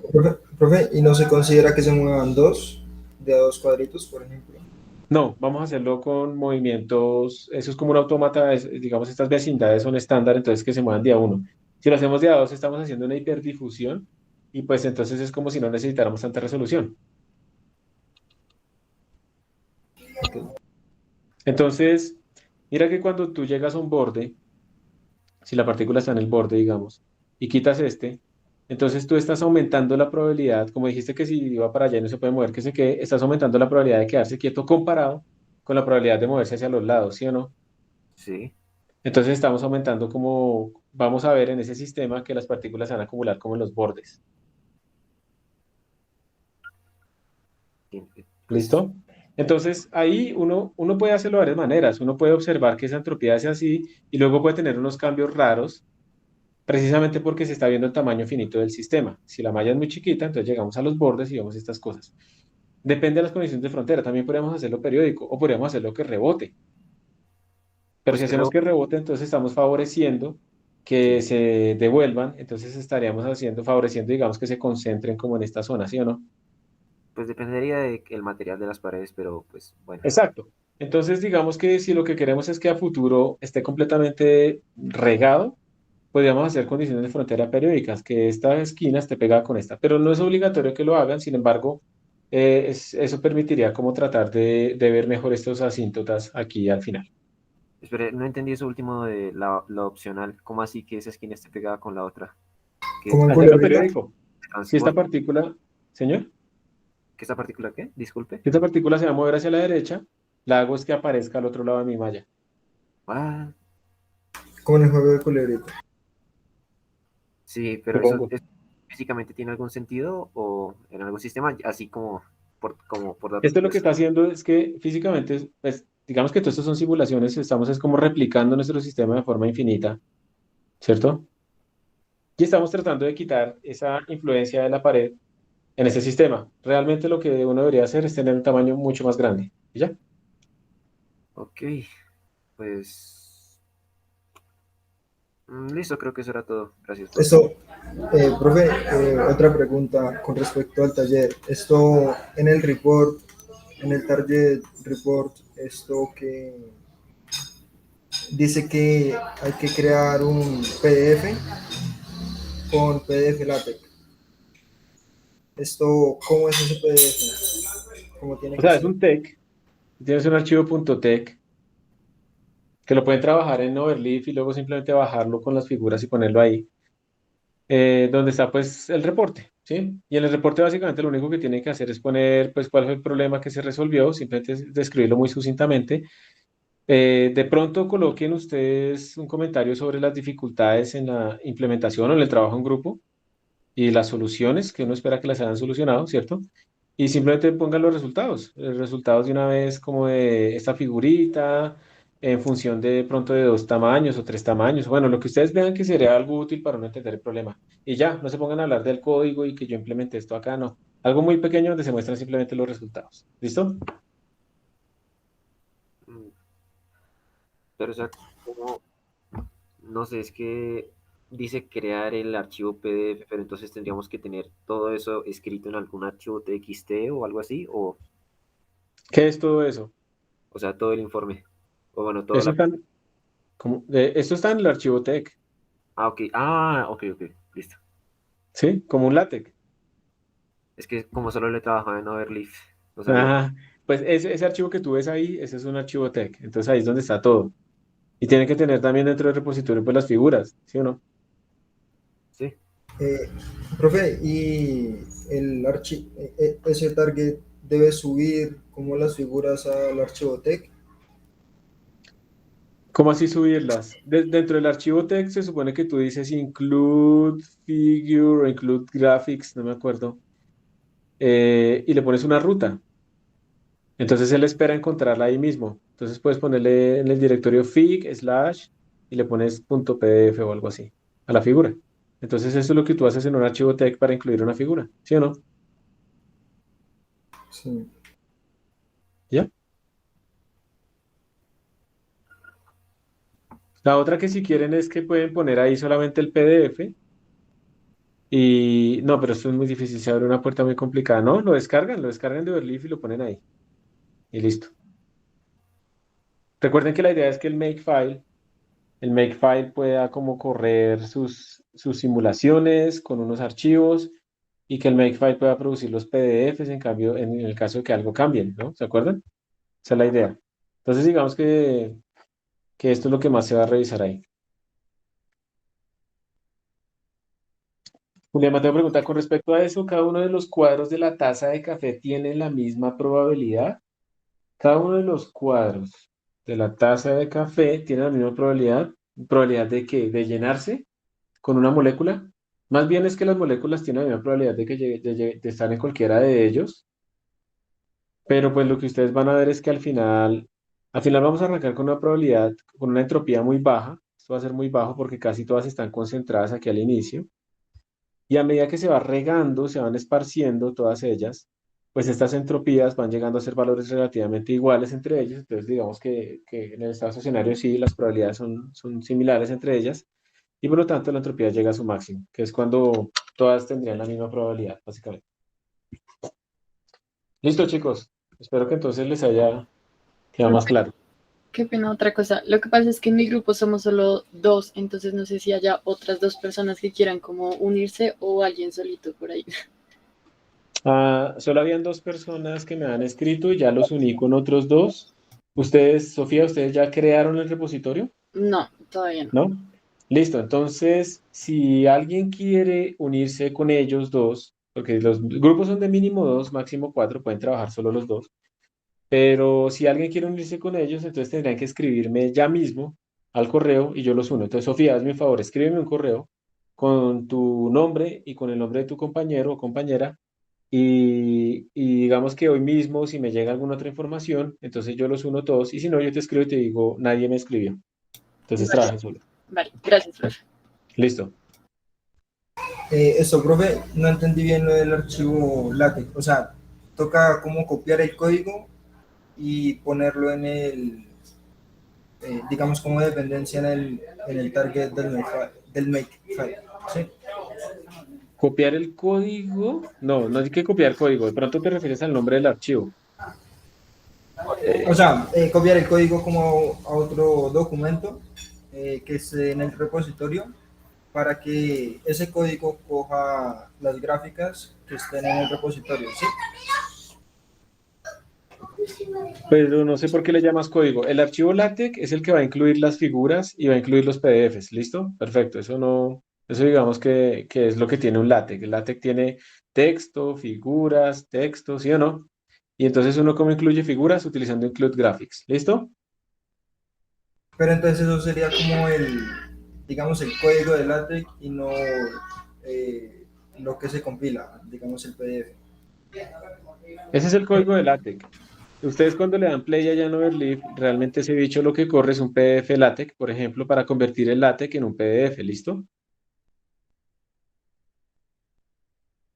Sí.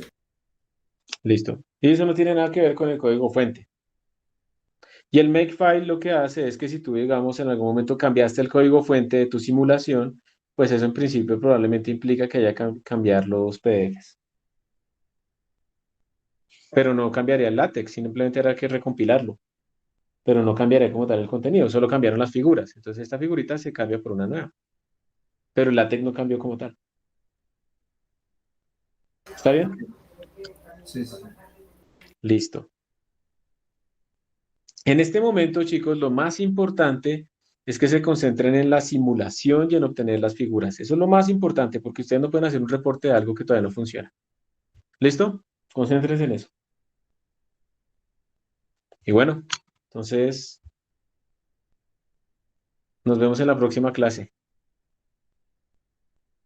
Gracias, profe, hasta luego. Bueno, listo. Gracias. Gracias, profe. Mucho gusto. Que estén muy bien.